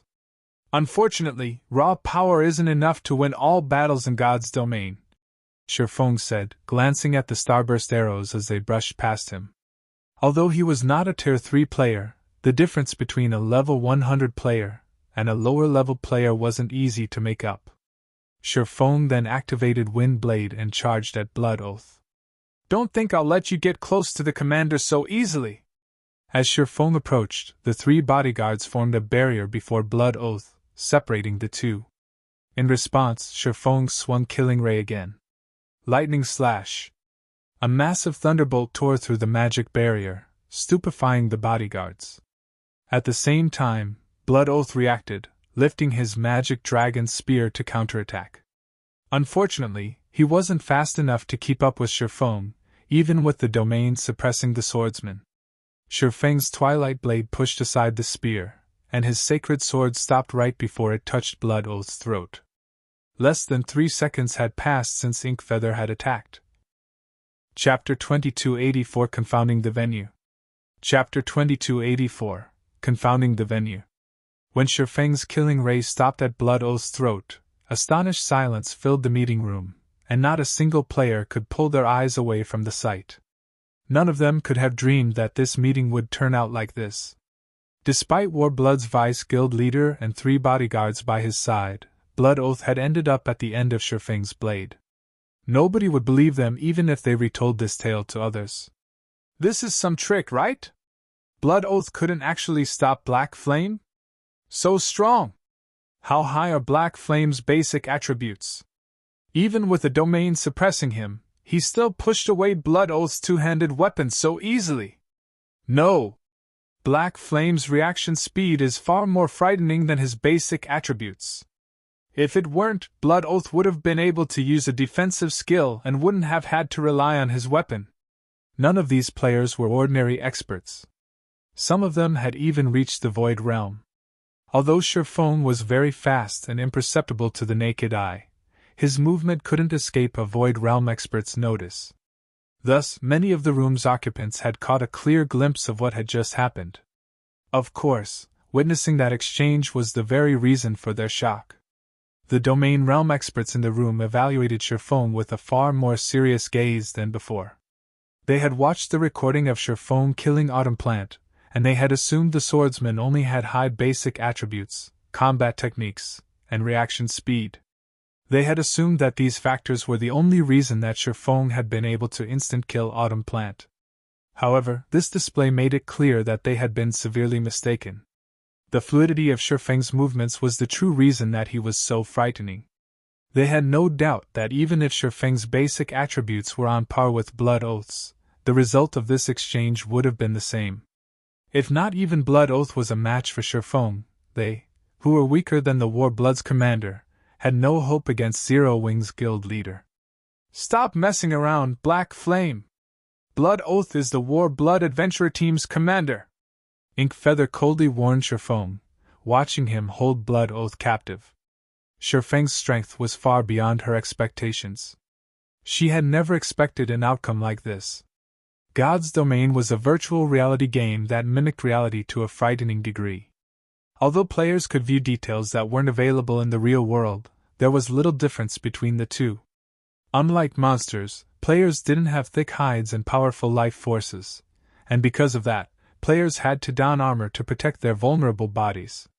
Even an ordinary Tier 2 player could deal an absurd amount of damage if they attacked Blood Oath's unprotected neck, not to mention Shifeng, who had incredible basic attributes and wielded an epic weapon. With Shifeng's blade against his throat, Blood Oath's life was in Shifeng's hands. Although a player would only lose one level if they died in God's Domain, the significance of one level differed from player to player. An ordinary expert would have no problem coming back from the loss. They couldn't catch up to God's Domain's frontline players, to begin with, and they weren't strong enough to contest for resources in new, unexplored maps. However, dying and losing a level was an immense loss to a frontline player like Blood Oath. With Inkfeather's warning, the meeting room fell silent again as everyone stared at Shifeng. Even Phoenix Rain was extraordinarily tense. Shifeng might have control of Blood Oath's life, showing off his strength before every player in the room, but he had also grievously offended the War Blood Adventurer Team. For War Blood, allowing its commander to be taken captive in such a public setting was immensely embarrassing. To save its reputation from this blow, the Adventurer Team couldn't allow Shifeng to get away with this. "You really know how to dig your own grave, Black Flame. I won't even need to lift a finger to deal with you now." As Lu Xingluo watched Shifeng, he silently celebrated the swordsman's folly. After all was said and done, War Blood's relationship with Starlink was only one of cooperation. Lu Xingluo didn't have the authority to command the Adventurer Team, but now that Shifeng had humiliated War Blood, the Adventure Team would find a variety of ways to kill the man. If War Blood were hellbent on killing someone, even a Super Guild's guild leader would have a headache trying to stop the Adventurer Team. "Messing around? Why would I be messing around?" Shifeng laughed. "I told Commander Blood Oath that if he's unwilling to apologize, I'll have to drag him to Commander Blue Phoenix and make him do it." Shifeng extended a hand to grip the back of Blood Oath's neck. "Black Flame!" Blood Oath understood what Shifeng intended the moment the swordsman moved. He immediately activated his berserk skill, disregarding the blade pressed against his throat. However, Blood Oath did not stop with just one berserk skill. Following which, he activated his legacy berserk skill, the intensity of his aura instantly skyrocketing to the standard of a mythic monster of the same level. Tier 2 Taboo skill, Storm Rage. With the power to rip apart space itself, Blood Oath thrust his magic dragon spear at Shifeng. However, golden, divine runes began to appear across the swordsman's body, and his aura's intensity skyrocketed. Heavenly Dragon's power! Shifeng then pulled back Killing Ray, swinging it at the incoming spear. Boom!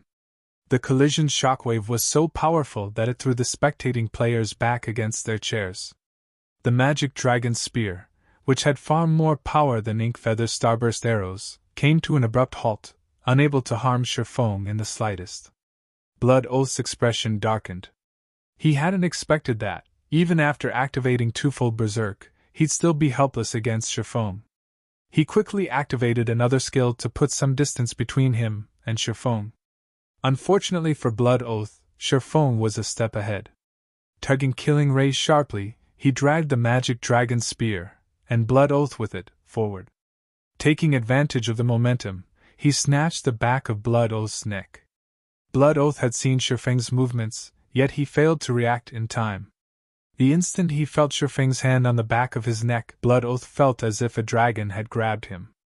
He couldn't move at all. Shifeng jumped into the air with his burden, dodging Ink Feather's attacks and landing before Blue Phoenix.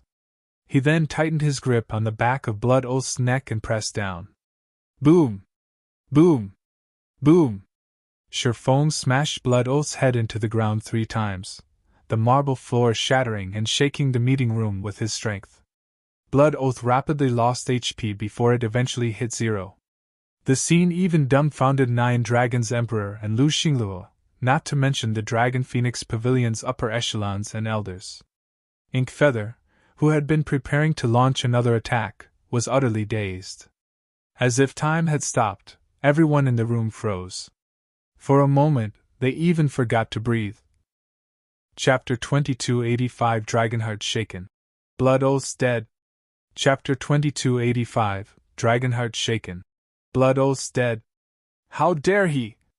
As they stared at Shifeng, everyone felt a chill crawl down their spines. He stood nonchalantly before the meeting table with Blood Oath at his feet, the man's head buried in the broken marble floor. Blood Oath's death didn't shock the meeting room's occupants overmuch. What truly shocked them was the method Shifeng had used to kill him. Shifeng had dragged Blood Oath to Blue Phoenix and forced War Blood's commander to kowtow and apologize.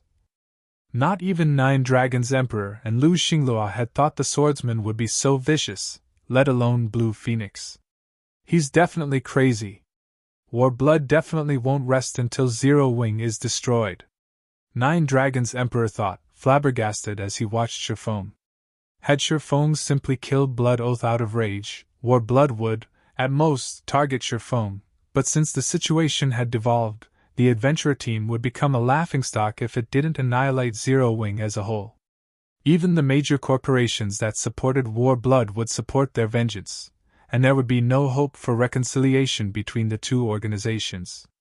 In an era where every second mattered, 2 powers would suffer tremendous losses if they went to war against each other, regardless of who won in the end. Only a lunatic would start a war with a superpower like War Blood. You're dead, Black Flame! Our adventurer team won't let this matter rest. So what if you're strong? From this moment, War Blood declares war against Zero Wing. We will hunt Zero Wing's members relentlessly if they set foot in the Sea of Death. Ink Feather bellowed when she saw her commander's corpse with such powerful killing intent that even the Dragon Phoenix Pavilion's members shuddered. It felt as if some hellish curse had echoed throughout the room. Ink Feather and Blood Oath's bodyguards stormed out of the room. Clearly, she intended to relay these events to War Blood's other upper echelons and prepare to move against Zero Wing. This is going to be troublesome. Phoenix Rain watched Ink Feather and her companions leave with a heavy expression. She felt that Shifeng had been too impulsive. Unlike on land, the status quo between adventurer teams and guilds had more balance in the Sea of Death. Naval travel was incredibly inconvenient, and because of this, guilds couldn't rely on their large armies. That wasn't the case for adventurer teams, however. Adventurer teams were small organizations that operated in multiple locations. Would be able to take out an adventurer team regardless of the provocation. Naval adventurer teams had many methods to deal with small groups of players, as well. This was especially true for an adventurer team like War Blood. As one of the top 10 adventurer teams on Dragonheart Island, many adventurer teams had subjected themselves to War Blood's rule. One word from War Blood was all it would take to ensure that Zero Wing's members had no place in the Sea of Death. Moreover, War Blood had Starlink's support. Starlink's progress in the ancient civilization's ruins in the Gravity Mountain range was impressive, and as a result, both the Guild and War Blood's naval prowess grew with each passing day. This was the reason Ku Rong had chosen 9 Dragons Emperor as his successor. In comparison, Zero Wing's naval strength was infantile. Even with the bronze speedboat design, Zero Wing would need a lot of time and materials to construct a full fleet. Furthermore, adventurer teams supplied 80% of the naval resources on the market, and after today, not a single adventurer team would dare sell their resources to Zero Wing. With one of Zero Wing's main supply lines severed, Warblood and Starlink would occupy a large number of shops and resources in Dragonheart City by the time Zero Wing developed its naval forces. If they purchased Dragonheart City's large shipyard, they'd become unimaginably powerful at sea. How, exactly, was Zero Wing supposed to fight Warblood? Zero Wing wasn't even guaranteed to survive this war, let alone prosper in the Sea of Death. However, Phoenix Rain had to admit that Shifeng's performance had been effective. The Dragon Phoenix Pavilion's upper echelons and elders had a newfound respect and fear of Zero Wing. Shifeng had followed through with his threat of dragging Warblood's commander to Blue Phoenix and forcing him to apologize. Not even a Super Guild's guild leader would dare to pull such a stunt. For a time, everyone in the Dragon Phoenix Pavilion re-evaluated their opinions of Phoenix Rain. Shifeng might be a lunatic, but he was a powerful lunatic. Moreover, he had a bronze speedboat design. Because of this, Kurong decided to postpone the matter of his successor. At the very least, he'd wait to announce a decision until the war between Zero Wing and Warblood had reached a conclusion. Fortunately, this meant that Nine Dragons Emperor's plans had gone to waste. It seems Black Flame is quite capable after all, Cloudy Moon, who was about to leave the meeting room, said, smiling gently as she glanced at Shifeng. His good luck will only last a short moment, Nine Dragons Emperor hissed with a sneer. You're new to the Sea of Death, so you might not understand what kind of power Warblood is. Not even Starlink is a match for the adventurer team's naval prowess, much less the pavilion. Not only has Warblood secured a stable source of naval legacies, but it has also acquired a source for hidden bloodline legacies. It can nurture experts with horrific combat power at sea. Moreover, I've heard that Warblood has gained a large number of deification crystals and ancient contract scrolls that allow players to tame sea monsters as mounts due to its partnership with Starlink. Even 13 Thrones shows Warblood some respect at sea. Why else would the great Pavilion Master choose me as his successor so quickly? Black Flame doesn't realize who he just provoked. He thinks everything will be fine just because he's so powerful as an individual. If Warblood goes all out, Dragonheart City will tremble at its might. There's no guarantee that Zero Wing will even be able to enter Dragonheart City, much less gain any standing. Nine Dragons Emperor's explanation surprised Cloudy Moon. She hadn't thought that an adventurer team could be so powerful, even having the ability to tame sea monsters as mounts. It was no wonder why Kurong had been so lenient about Blood Oath's disrespect and arrogance. Although her main activities were on land, she knew a little about sea monsters. With a sea monster as a mount, a player's combat power at sea would be impressive. If a power had enough sea monster mounts, it would usher in a new era in the Sea of Death. Despite the Dragon Phoenix Pavilion's efforts to keep the incident quiet, news quickly reached Dragonheart City's various major powers. It caused an uproar in the city. Is Zero Wing trying to dig an early grave? This is going to be an interesting show. Meanwhile, Phoenix Rain worried as she read the report on Warblood's declaration of war in an office in the Dragon Phoenix Pavilion's guild hall. Guild leader Black Flame, I'm afraid that Warblood is already on the move. If you need any resources, I'll try to get you as many as I can from the Dragon Phoenix Pavilion, Phoenix Rain offered, watching Shifeng as he prepared to leave the office.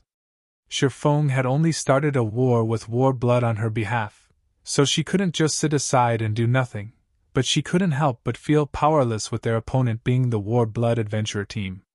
That's wonderful. In that case, I'd like to borrow some of your people, Shifeng said, nodding. He wouldn't refuse the help. Zero Wing's foundations in Dragonheart City were just too fragile. Borrow some of my people? What are you planning? Shifeng's request confused Phoenix Rain. I want to capture the Gravity Mountain Range's northern fortress, Shifeng calmly stated. Chapter 2286 Size Upgraded. Chapter 2286 Size Upgraded. Capture the northern fortress? Phoenix Rain stared at Shifeng with wide eyes. There were quite a few fortresses in the Gravity Mountain Range, with over a dozen of varying sizes scattered across the map. The northern fortress was a medium fortress in the map's northern region, the largest in the area. Even working together, 13 Thrones and Starlink had gone to great lengths to capture a small fortress. While that might not seem like a great feat, they were the only superpower to capture a fortress in the Gravity Mountain range. And Shifeng intended to capture a medium fortress. No matter how Phoenix Rain considered the idea, she had little hope of the operation succeeding. Even if the Dragon Phoenix Pavilion and Zero Wing went all out, working together, their chances of capturing a small fortress were less than 10%. That's right. Zero Wing isn't quite strong enough to succeed, so I'd like to borrow 30,000 elites and experts for the operation, Shifeng said, nodding. Of course, I won't borrow them for free. If we succeed, I'll give you 20% of the fortress's shares. The majority of Zero Wing's forces were stationed in the Bottomless Abyss and or Empire. There were barely any members in Dragonheart City. Although the guild could gather its members here, it would take a long time to do so, and he couldn't afford to wait. The main reason that the Gravity Mountain Range's fortresses were so difficult to capture was the level 100+ mythic monsters that guarded each of them. The fortresses were also full of level 100+ Great Lords and Grand Lords. Medium fortresses, in particular, were guarded by significantly more monsters, and these monsters operated like a well-trained army. Zero Wing hadn't previously had the strength to capture a medium fortress, but that had changed. While Shifeng had been in the Tower of Four Gods, both Anna and Kite had reached level 100 and completed their Tier 3 promotion quests. Including the level 100+ demon Shifeng could summon with the Bible of Darkness. Zero Wing qualified to challenge a medium fortress. It would be less risky to challenge a small fortress, but the northern fortress was near the Gravity Mountain Range's vein area. Not only could the rare ores in the area be used when crafting ships, but they would also be useful for producing level 100+ weapons and equipment. After level 100, the system reduced equipment drop rates even further. One would already be quite lucky to obtain a piece of mysterious iron equipment from a Great Lord, and Lord-ranked monsters had practically no chance of dropping level 100+ bronze equipment. Hence, demand for player-made weapons and equipment would skyrocket after level 100. Since no one was paying attention to the northern fortress, he had to secure it as quickly as possible. If he waited until this fortress attracted attention, not only would he have to deal with the monsters that guarded the northern fortress, but he'd also have to deal with player interference, which would significantly reduce his chances of capturing it. Is 30,000 enough? Phoenix Rain gave Shifeng a skeptical look. Although gathering 30,000 elites and experts on Dragonheart Island would be difficult, it wasn't impossible for her.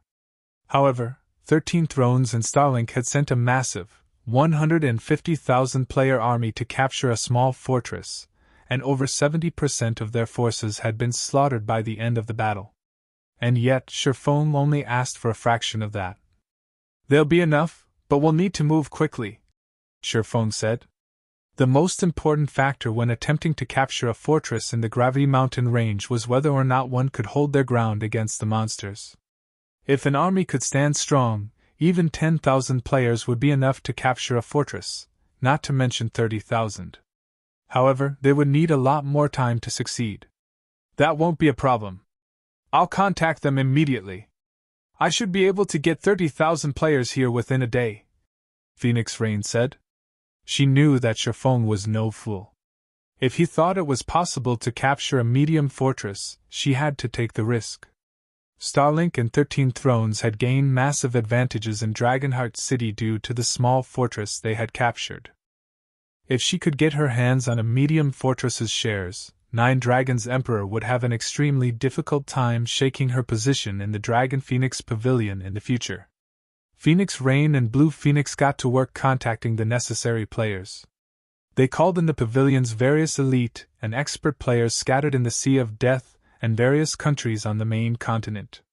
Meanwhile, Shifeng headed toward the Wanderer's shop after leaving the Dragon Phoenix Pavilion's residence.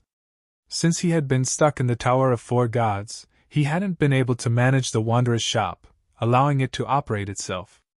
After so many days, the shop should have accumulated a fortune. According to Shifeng's estimates, his share should amount to at least 10,000 ancient gold. More customers had been visiting the shop, and as a result, its sales continued to improve, especially those of the black market's entry slots. With 10,000 ancient gold, Sherfong could purchase a plot of land and construct an ordinary guild residence in Dragonheart City's outermost area. This would allow Zero Wings members to rest and recover in the residence for free, rather than waste their money on hotels. But as soon as Sherfong stepped out of the Dragon Phoenix Pavilion's residence, an uproar rose through the crowd outside. "He's out! And here I thought he would hide in the Dragon Phoenix Pavilion for the rest of his life. I didn't expect him to show himself so soon. Keep an eye on him, everyone. The higher-ups have announced that we'll earn 3 pieces of epic equipment if we can kill Black Flame. Notify the boss. Black Flame has left the residence." By now, everyone had heard of Blood Oath's death, and Warblood's declaration of war had caused a sensation in Dragonheart City. Moreover, Warblood had offered the highest bounty ever seen in God's domain for Black Flame's head. 3 pieces of epic equipment.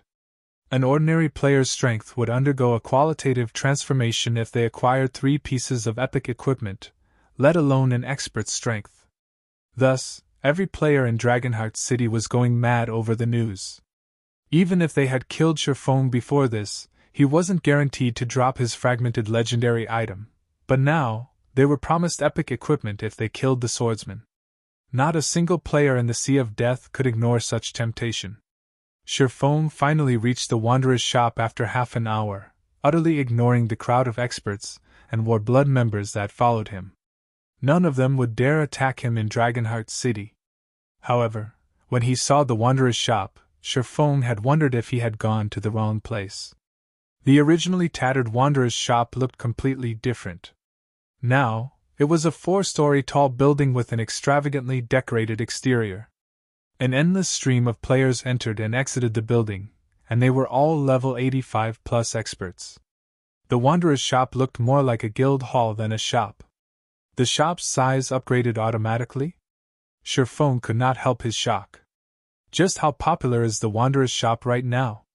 It wasn't particularly unusual for independent shops to upgrade automatically, but fulfilling the conditions for such an upgrade was immensely difficult.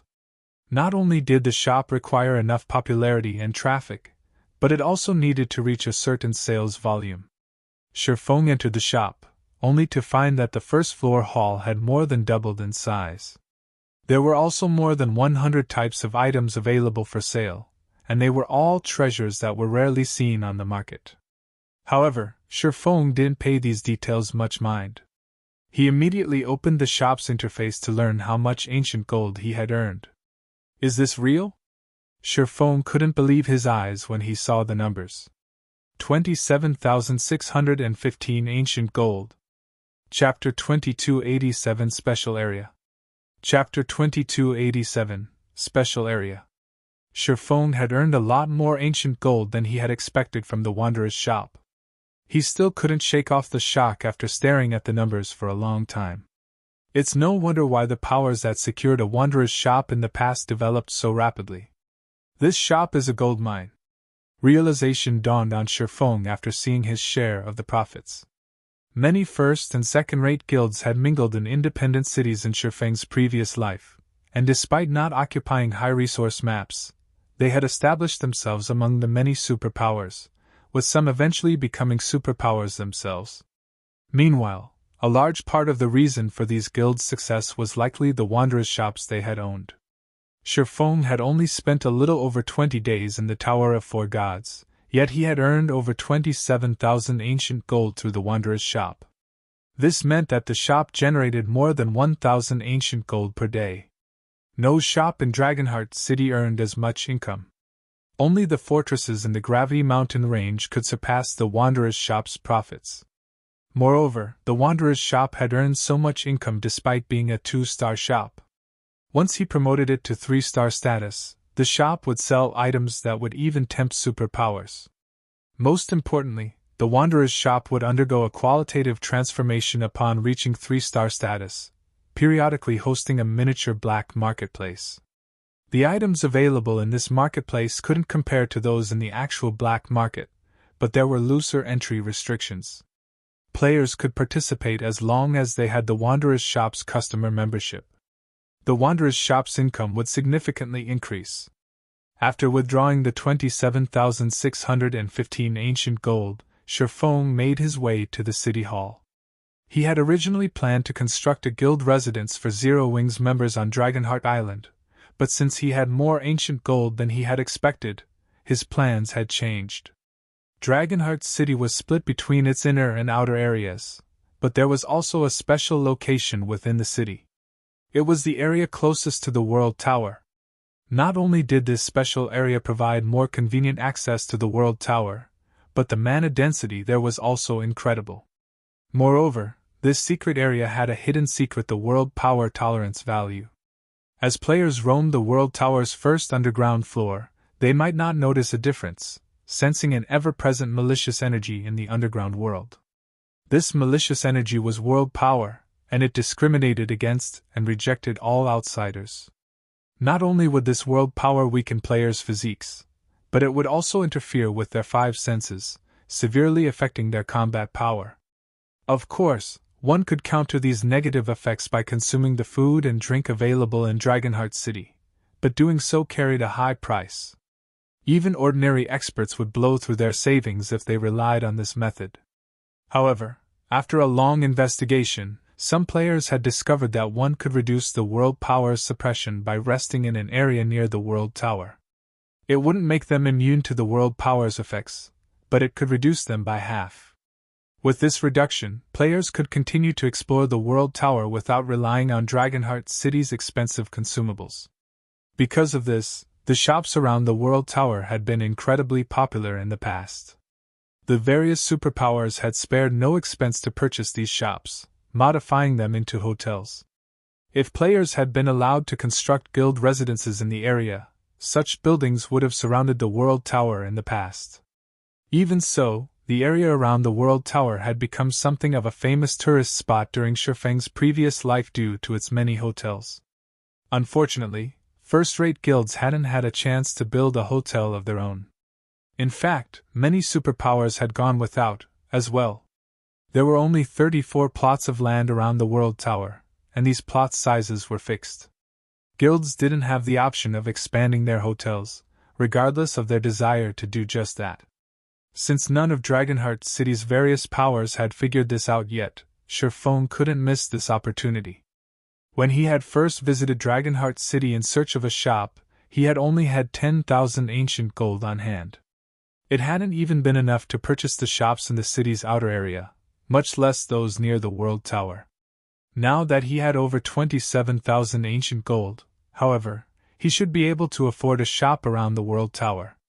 After waiting for some time in one of the City Hall's second-floor reception rooms, Sherfong watched an elven beauty with a crescent moon insignia enter the room.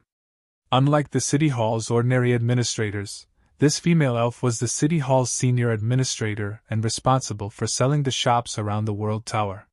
She was a level 180, Tier 4 Great Wizard. Ordinary players wouldn't even have the chance to meet and speak with this senior administrator, much less purchase the shops near the World Tower. Fortunately, Sherfong was a bronze legatee, so his rank was high enough to earn her attention.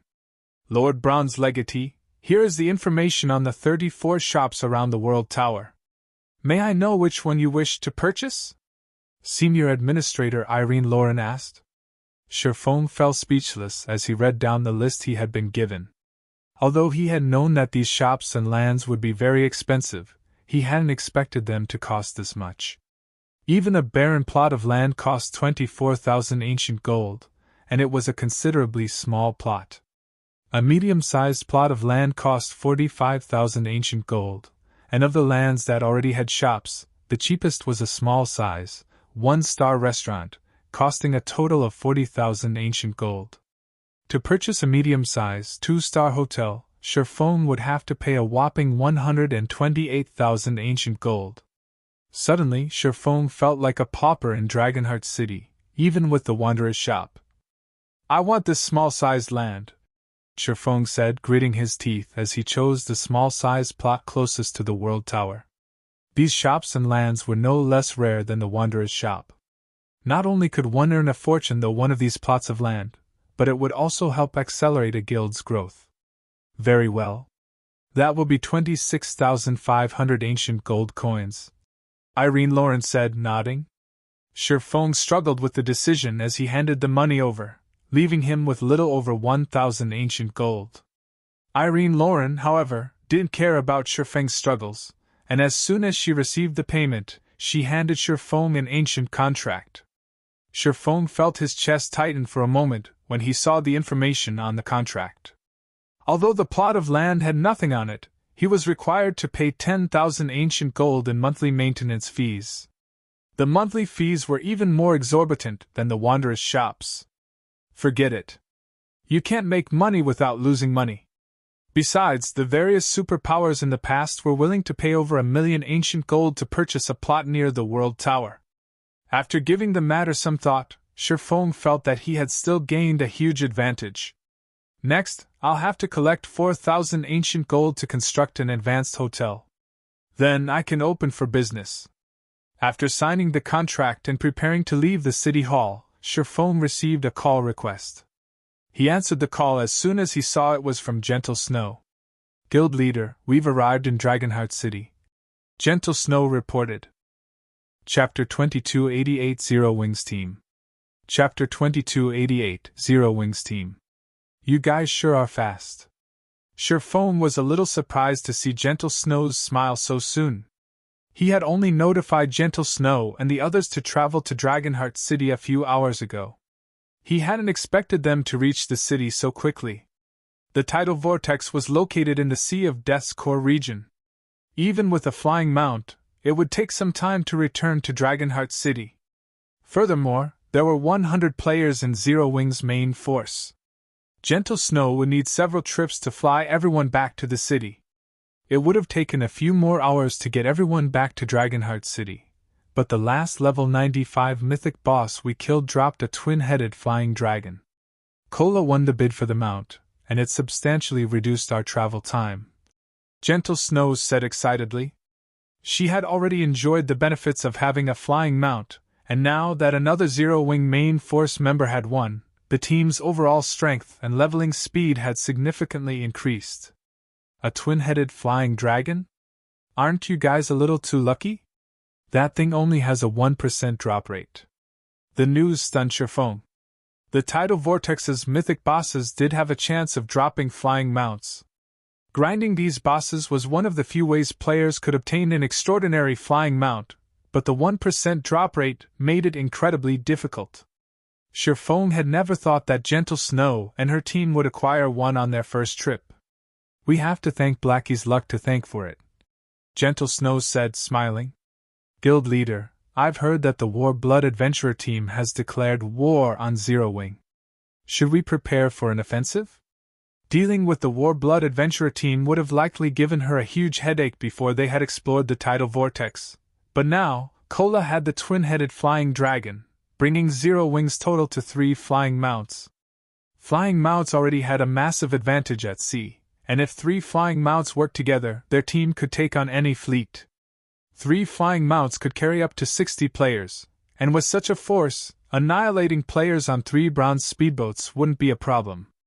Most fleets currently in the Sea of Death only had a few bronze speedboats. They could easily destroy any fleet's core combat power with a few rounds of attacks.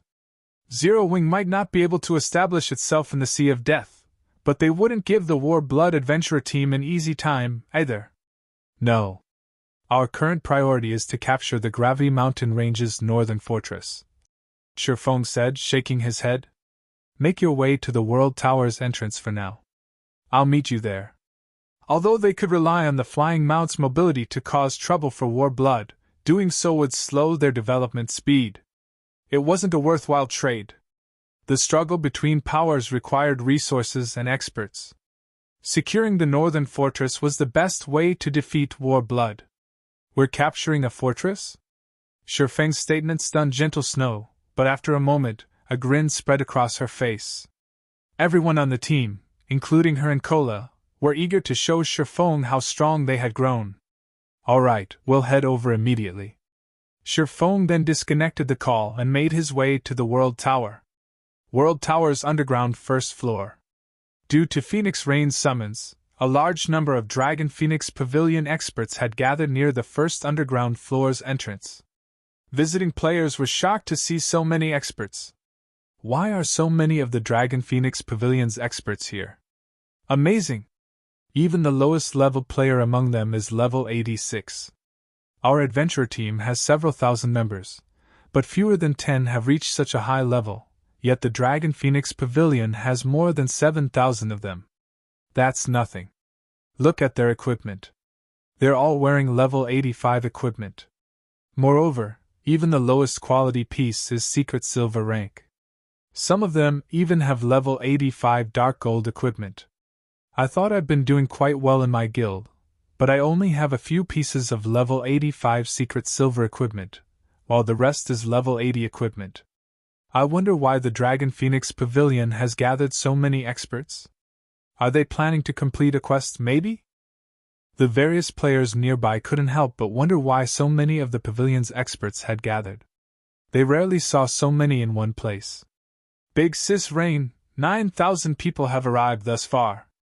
It'll take another 2 or 3 hours for the rest to get here. Blue Phoenix reported as Phoenix Rain examined the supplies she had prepared for the operation. Worriedly, she continued, "However, 9 Dragons Emperor has found out about the operation. So be it. How could such a large-scale operation escape the notice of 9 Dragons Emperor's men?" Phoenix Rain nodded. The news didn't affect her in the slightest. "We just need to take down the northern fortress before 9 Dragons Emperor can gather enough players to do anything about it." It was too easy for information about such large-scale operations to reach other powers. There was no way to ensure that there weren't any spies among their people. Now, they were in a race against time. Meanwhile, a report stating that Zero Wing and Phoenix Rain intended to capture the northern fortress sat on the guild leader's desk in 13 Thrones Dragonheart city residence. "Black Flame never ceases to surprise me," Melancholy said, smiling at the report before him. He then turned to Happy Art and asked, "Art, what do you think of this matter?" His favorable opinion of Shifeng was the reason he had invited Zero Wing to participate in the mission to capture a small fortress. Unfortunately, he was forced to go back on his word. "Zero Wing should have some confidence in succeeding," Happy Art said, uncertain. While capturing the northern fortress might be extremely challenging, she didn't think that Shifeng was foolhardy. Since he had decided to attempt the capture, he was confident of succeeding. "Confidence? Do you think capturing a fortress is so easy?" The masked woman beside Elder Wu commented disdainfully. "In my opinion, this is simply the guild's death throes. It's run out of moves.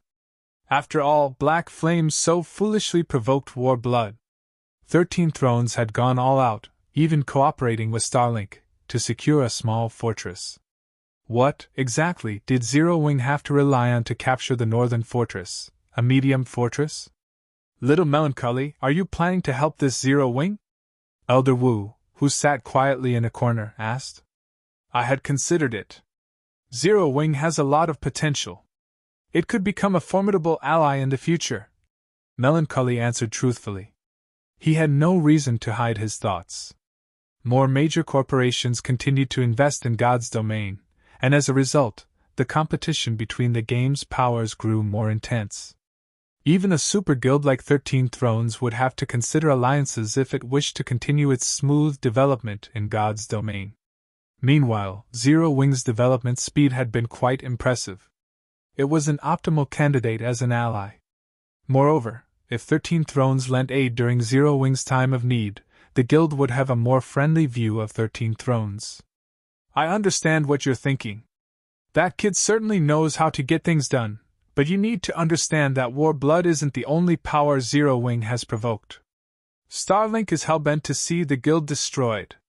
If you help Zero Wing, our relationship with Starlink will become complicated," Elder Wu said calmly. "Moreover, we already have plans to capture another fortress with Starlink, and the guild has something crucial for the siege. As 13 Thrones guild leader, you need to consider the guild's benefit carefully." With Elder Wu's warning, Melancholy had no choice but to dismiss the thought. Elder Wu was one of the 13 Thrones founders, and the old man had immense influence in the guild. He wasn't wrong, either, and Melancholy didn't have a good enough reason to move against the old man's advice. While the various superpowers in Dragonheart City discussed the news, Sherfong and the rest of Zero Wing's main force arrived in the main hall of the World Tower's first underground floor. The instant Sherfong appeared, a commotion erupted throughout the hall.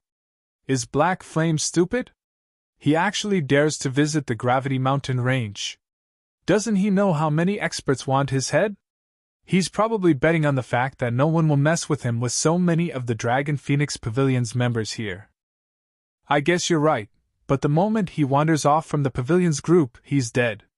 The players in the main hall watched Sherfong with admiration and ridicule.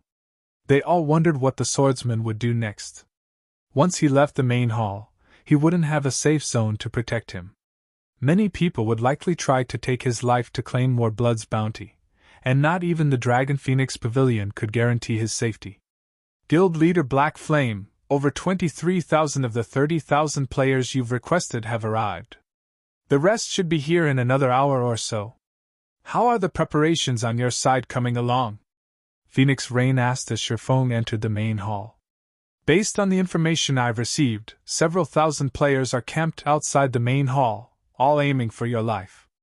Although they won't dare attack with so many of the Dragon Phoenix Pavilion's members around you, more people will gather as time passes. Once there are enough players, I can't be sure that they won't make a move. Completing this mission as quickly as possible was crucial.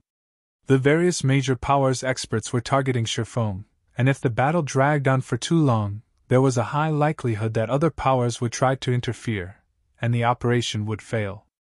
All of my players have arrived already, Sherfong said, smiling as he gestured to Gentle Snow and the others behind him. A 100-man team? Phoenix Rain was stunned when she saw the cloaked figures of Gentle Snow and the rest of Zero Wing's main force.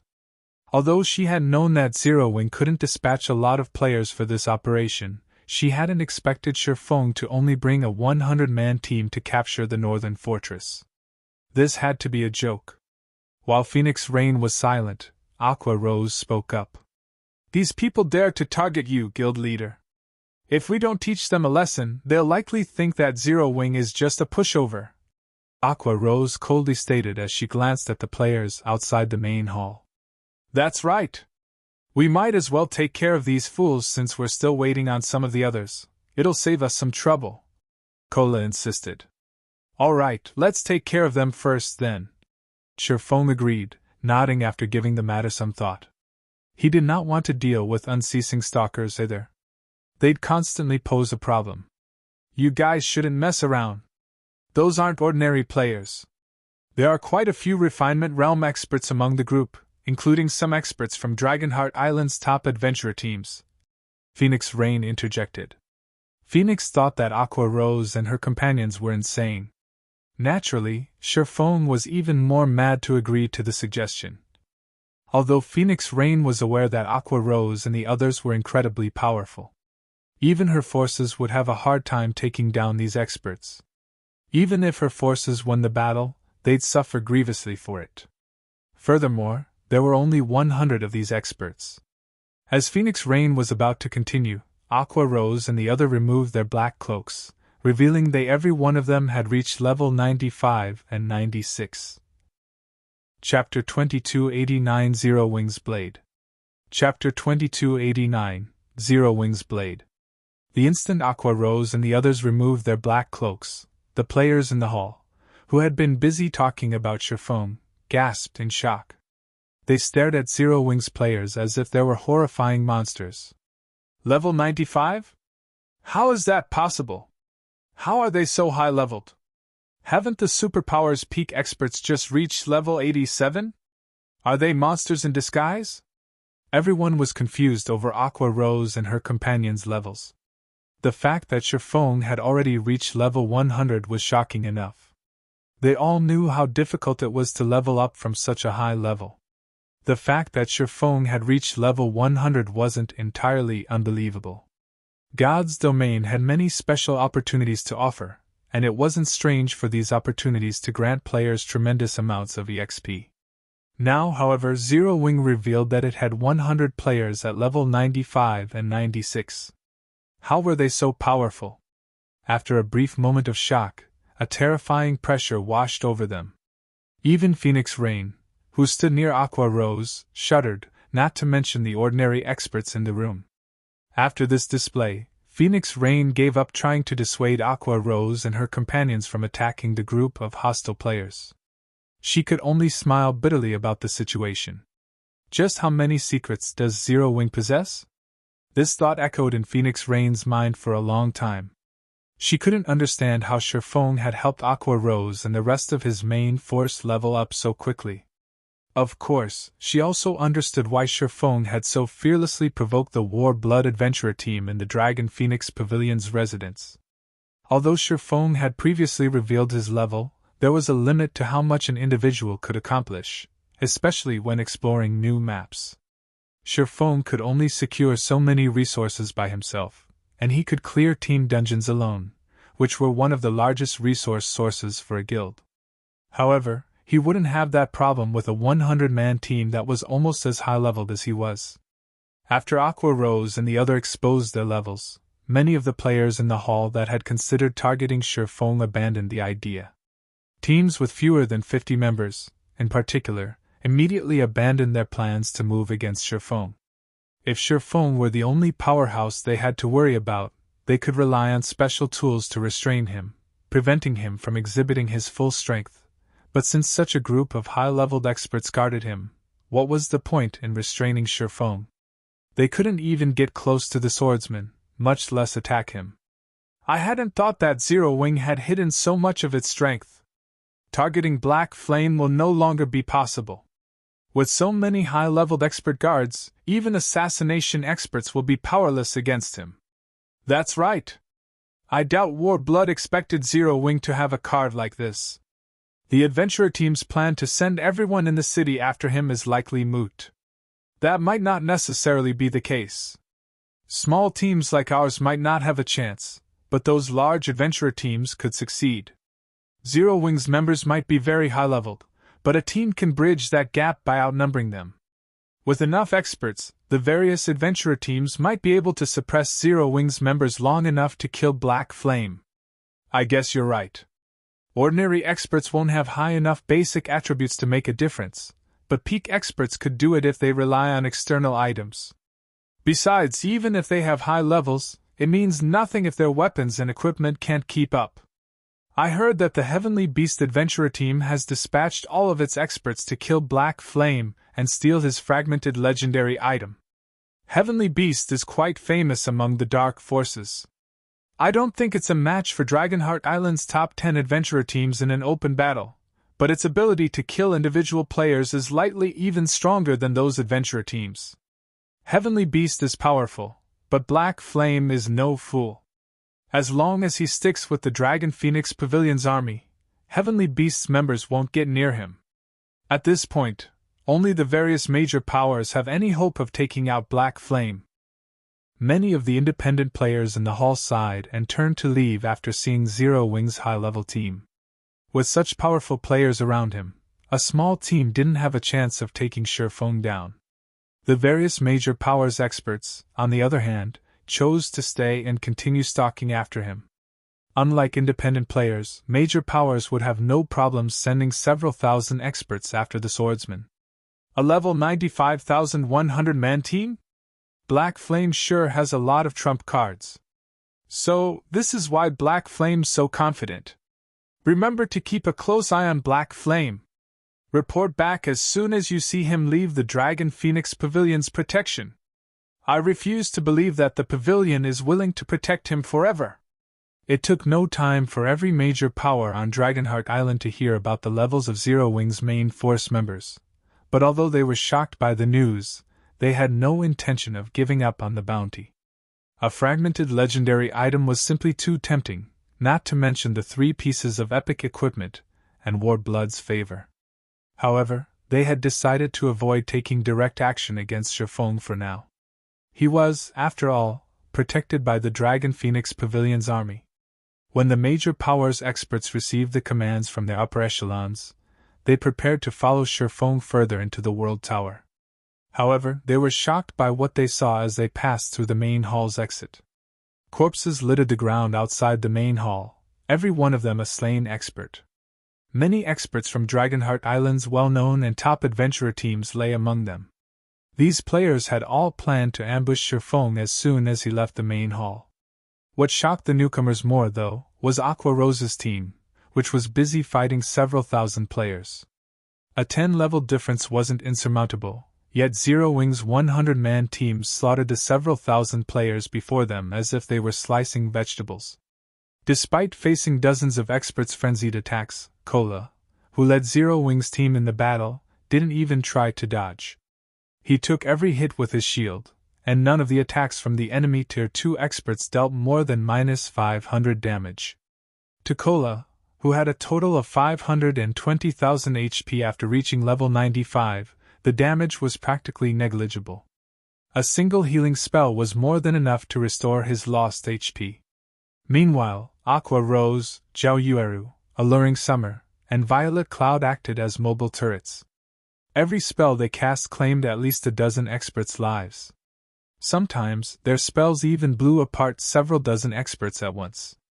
One of Zhao Yueru's spells even took out a level 87 shield warrior with an epic shield and 2 pieces of epic equipment in an instant. The two forces' basic attributes were on entirely different levels. Gentle Snow's team hadn't just gained EXP while they were grinding in the tidal vortex. They had also acquired plenty of high-level items. The tidal vortex's bosses all dropped level 90 and 95 equipment, and as a result, they were all armed with level 95 secret silver and fine gold equipment. Gentle Snow and the others had frequently hunted the tidal vortex mythic bosses, as well. In addition, the team had been the first players to slay these mythic bosses, which increased the bosses' drop rates. Overall, Zero Wing's main force members had also acquired quite a few pieces of epic equipment.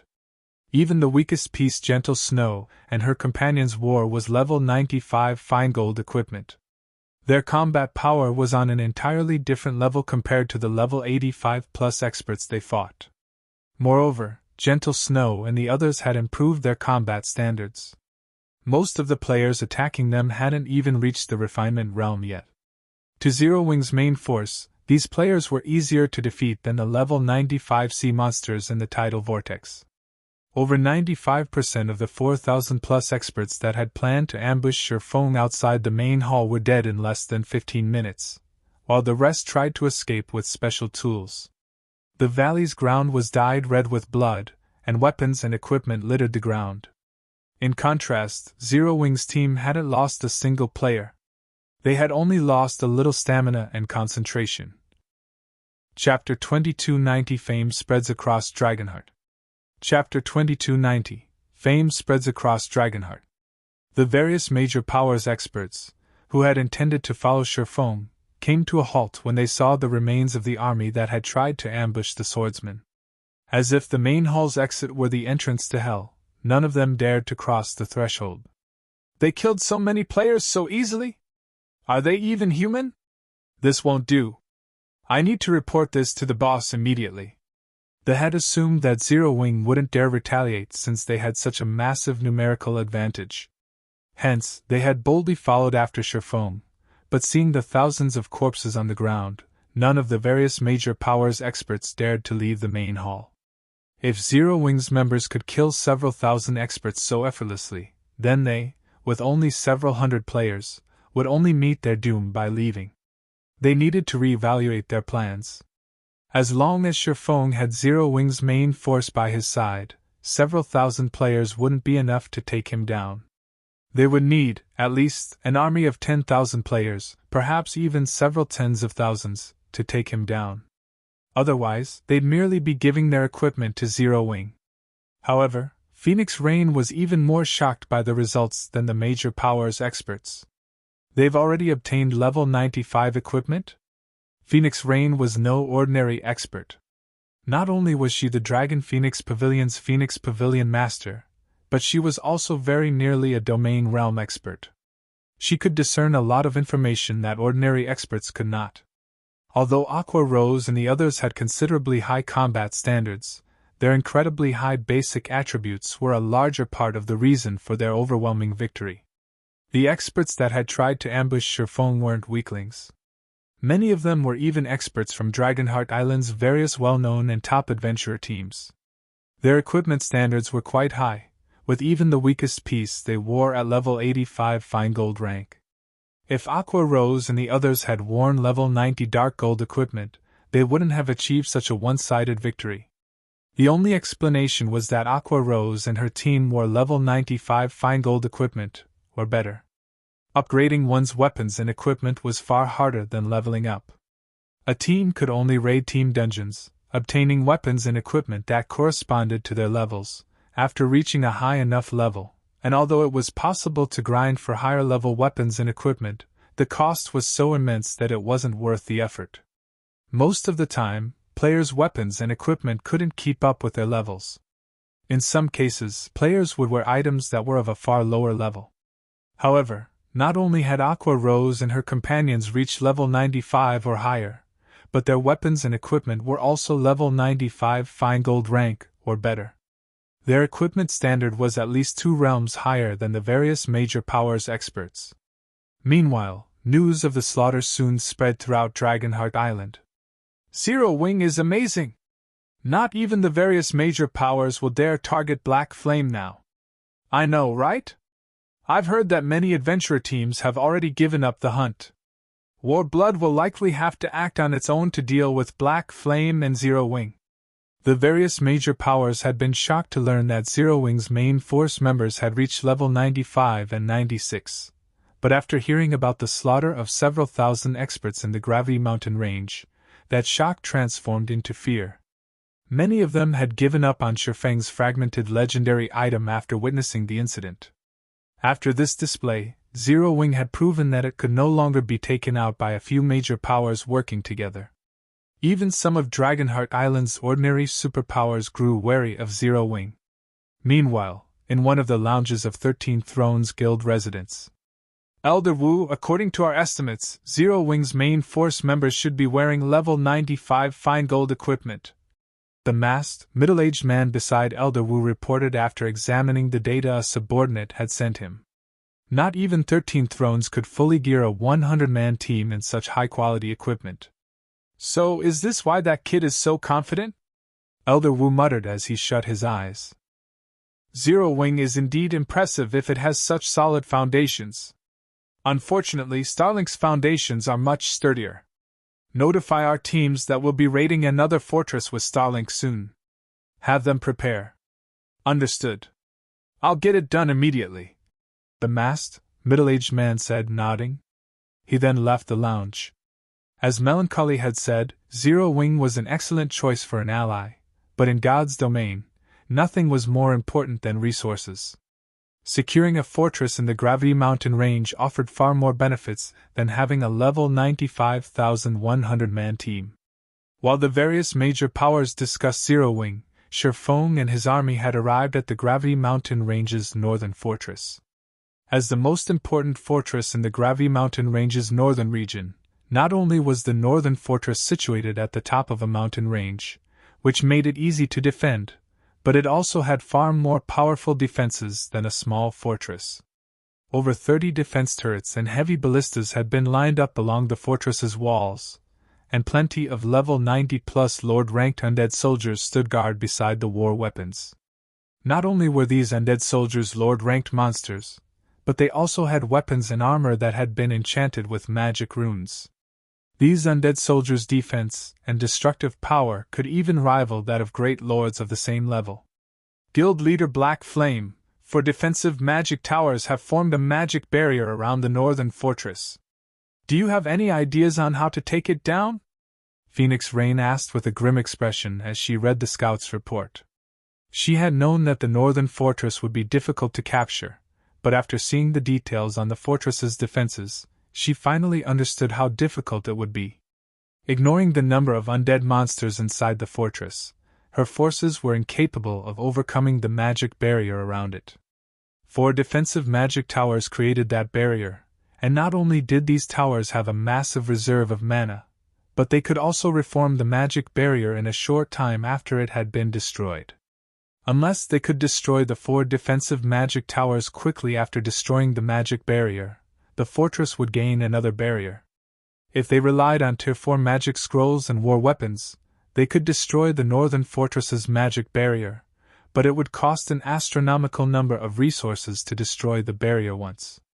It would also require a lot of time.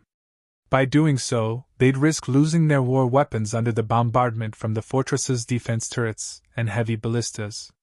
To make matters worse, all 4 defensive magic towers were located within the well-fortified fortress and protected by guardian bosses. Those guardian bosses were level 100+ mythic monsters. Simple. We just need to destroy the magic barrier as quickly as possible and charge into the fortress to destroy the defensive magic towers, Sherfone casually responded. Phoenix Rain stared at Sherfone, speechless. She knew that they could take down the barrier by destroying the towers, but how were they supposed to do that? This problem wasn't one that could be solved with enough players and war weapons. However, while Phoenix Rain racked her brain to come up with a plan, Sherfone took out the Hero's Tome and sacrificed 50,000 magic crystals to it. He then began to chant the summoning incantation. Chapter 2291 Tier 4 Hero. Chapter 2291 Tier 4 Hero. As Sherfone chanted the summoning incantation some distance below the northern fortress's mountain peak, a pillar of golden light rose from the ground beneath him, shooting toward the sky. The light pillar had a 400-yard radius and was even visible from several thousand yards away. Mana from across the mountainside surged toward the light pillar, condensing until it became liquid before Sherfone. After 20 seconds of this, the mana finally took on a humanoid form. A moment later, a knight in white clothing and carrying a sacred, golden sword stood before the player army. Although this white-clad knight only stood 2 meters tall, nowhere near the size of a mythic monster, his appearance made everyone shudder. Arslet, Hero, Tier 4 Sword Saint, Level 120. HP 55, 000, 000/55, 000, 000. A Tier 4 hero? Phoenix Rain could not believe her eyes as she stared at Arslet. NPCs were originally already far more powerful than players. Only peak experts had any hope of defeating ordinary NPCs. Heroes, on the other hand, were peak combatants among NPCs, treated as kingdoms and empires' absolute pillars and protectors. They were treated as the absolute pillars and protectors of kingdoms and empires. She had suspected that Sherfang's trump card would be a Tier 4 combatant. A fighter of that power would be crucial when capturing a fortress, especially the well-fortified northern fortress. Current players simply didn't have the strength to succeed. Considering that Zero Wing had relied on the Tier 4 divine magic dragons in defensive and offensive sieges in the past, Phoenix Rain had assumed Sherfone would rely on one this time, too. She had never expected Sherfone to summon a hero, and a Tier 4 hero, at that. The NPC could single-handedly crush an entire NPC city. Sherfone had considered using a divine magic dragon, but the materials needed to summon one were incredibly rare and valuable. Collecting them would not be easy. Moreover, the divine magic dragons were only really useful against players. They wouldn't be particularly effective against monsters since monsters had such high basic attributes. They did not fear a frontal confrontation. Furthermore, the divine magic dragons had an obvious weakness to players that managed the summoning array. If a single one of these players died, the array would quickly crumble. The mythic monsters that defended these fortresses generally had relatively high intellect. The moment they noticed the divine magic dragon's summoning array, they'd do anything to destroy it. While Sherfone was confident of standing against an all-out assault from players, trying to stop powerful monsters hellbent on getting near the array would be impossible. When sieging a monster-protected fortress, very few players would rely on summoning arrays. He wouldn't have waited until now to capture a fortress in the Gravity Mountain range until now, otherwise. Phoenix Pavilion Master, have your men get ready, Sherfone said. Now that he had summoned Arslet, he couldn't afford to waste time. He continued, once the magic barrier is down, I want everyone to push into the fortress. Leave the mini-bosses to Zero Wing. Your team just needs to clear out the mobs inside and don't let them get close to the mini-bosses. Alright, leave it to us, Phoenix Rain said, a trace of excitement flashing in her eyes. The bosses were the most troublesome aspect of sieging a fortress. If Arzlet were merely an ordinary Tier 4 combatant, this upcoming battle would be a tough one. The Tier 4 bosses in the Northern Fortress were much stronger than ordinary Tier 4 monsters since their power was reinforced by the fortress's magic array. An ordinary Tier 4 combatant would be little more than a punching bag for the bosses. Bosses also had far higher intellect than ordinary monsters. They might not be as intelligent as players, but they weren't stupid. They would try to kill as many invaders as possible, rather than focus on one target. Unless one had enough strength to overwhelm the bosses, capturing the Northern Fortress was a pipe dream. This was why, even now, 13 Thrones and Starlink were the only powers to capture a fortress successfully. Fortunately, Shifeng's army had a Tier 4 hero, so suppressing the Northern Fortress's bosses shouldn't be a problem. As Phoenix Rain began to bark out orders, Shifeng sent Arzlet after the magic barrier. The Northern Fortress's magic barrier was extraordinarily powerful. Even an ordinary Tier 4 combatant would have to attack for a long time to deplete its mana reserve. However, the magic barrier was incredibly fragile to Arzlet. Once the hero struck it with his Tier 4 taboo skill, Spatial Rend, it shattered. When Phoenix Rain saw this, she was dumbfounded. She had never thought that a Tier 4 hero would be this formidable. Charge! Shifeng shouted. The outcome didn't faze him in the least. NPC heroes were considered invincible among those of the same tier, and they were the humans' final trump card against dragons. How could a measly medium fortress's defensive magic array sustain an attack from such a being? Hearing Shifeng's command, the Dragon Phoenix Pavilion's 30,000-strong army and Zero Wing's main force charged into the fortress. At the same time, the Northern Fortress's undead army spilled out of the fortress's entrance, while the undead soldiers on the walls began to attack the invading players. The Dragon Phoenix Pavilion's members, who had defeated plenty of powerful monsters before, couldn't help but shudder as they watched the undead army charge to meet them. Undead Soldier, Undead, Lord. Level 94.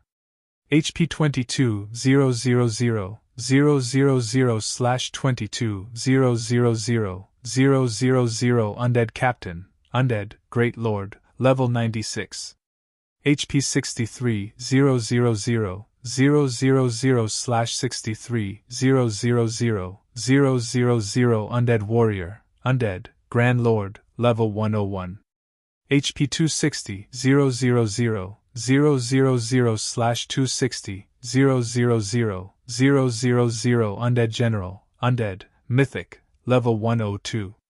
HP 580,000/580,000,000. Although most of the monsters leaving the fortress were undead soldiers and undead captains, the undead warriors and the general were quite eye-catching. These bosses' frightening auras were even more powerful than the Grand Lords and mythic monsters they typically faced. Why are there so many mini-bosses? Phoenix Rain's expression darkened when she saw the dozen or so massive undead warriors and the undead general. Dealing with the undead soldiers and captains was within the Dragon Phoenix Pavilion's capabilities, but the undead warriors and the general were beyond them. There were more than a dozen undead warriors among the army and a single undead general. These were only the monsters stationed at the fortress's entrance, the weakest of the monsters within the northern fortress. Just getting into the fortress was likely impossible, much less capturing it. Not even a Tier 4 hero could stop the undead general and his dozen or so undead warriors at once. Guild leader Black Flame, the situation is direr than we expected. We should retreat. Phoenix Rain called out to Shifeng. There were more undead warriors protecting the northern fortress's entrance than their scouts had reported. To make matters worse, there was a mythic-ranked undead general among these monsters. The players would be at a severe disadvantage if they tried to face this undead army head-on. She was very familiar with just how powerful level 100+ monsters were. 13 Thrones had contained a lot of information regarding the fortress it had captured from ordinary guilds and powers, but hiding such details from superpowers like the Dragon Phoenix Pavilion was impossible. One level 100 Great Lord could easily annihilate a 1,000-man legion of current players, not to mention level 100 plus Grand Lords. Not even Tier 3 players had the strength to contend with these monsters. By the time Arslet defeated the Undead General, the Undead Warriors would have wiped out half of their forces. As expected of the Northern Fortress, the force protecting its entrance is already so powerful. It's no wonder why the Northern Fortress had been the last captured in the Gravity Mountain range. The situation even surprised Shifeng. It seems I can't hide them any longer. Following which, Shifeng took out 2 Summon Guard scrolls and called forth Kite and Anna. Chapter 2292 One-Man Army. Chapter 2292 One-Man Army. He's summoning his personal guards? Phoenix Rain watched Shifeng, a little surprised. Personal guards were powerful beings, but unlike players, they were incredibly difficult to resurrect. Thus, the various powers avoided risking their personal guards and would never use them to siege a fortress. And with how powerful this undead army was, what could a few personal guards possibly accomplish? 2 figures appeared before Shifeng, a man carrying 2 long swords, and a woman in luxurious, purple-gold robes with a staff. The instant these NPCs appeared, all of the mana within 50 yards began to gather toward them. Is this for real? Both of those personal guards are over level 100. Even the strongest personal guard in our guild is only level 96. Crap! Those personal guards are actually Tier 3 NPCs. When they saw Anna and Kite, the Dragon Phoenix Pavilion's members gasped, feeling a little jealous. Shifeng's 2 Tier 3 personal guards shocked them even more than the Tier 4 hero had. Shifeng had relied on a special tool to summon the Tier 4 hero, which meant he couldn't casually summon the NPC, but that wasn't the case for personal guards. So long as the personal guards in question were alive, he could summon them at any time, and he could continue to nurture them, growing their strengths. There was also the fact that completing the Tier 3 promotion quests wasn't easy for personal guards. Although personal guards could reach Tier 3, they couldn't necessarily be promoted as soon as they hit level 100. Like players, personal guards had to complete a promotion quest, but the promotion quests for these NPCs were actually easier than the ones players had to face. Personal guards could complete their Tier 3 promotion quests in a short time. Bronze guards only had a 20% chance of clearing their Tier 3 promotion quests, and if they failed, they'd have to wait 7 days before challenging the quest again. Without enough luck, it was practically impossible for a bronze guard to complete their promotion quest as soon as they reached level 100. Fine gold guards, on the other hand, had a 50% success rate. Once a personal guard reached Tier 3, they'd be significantly more helpful to their player. Personal guards were NPCs and considerably more powerful than Tier 3 players.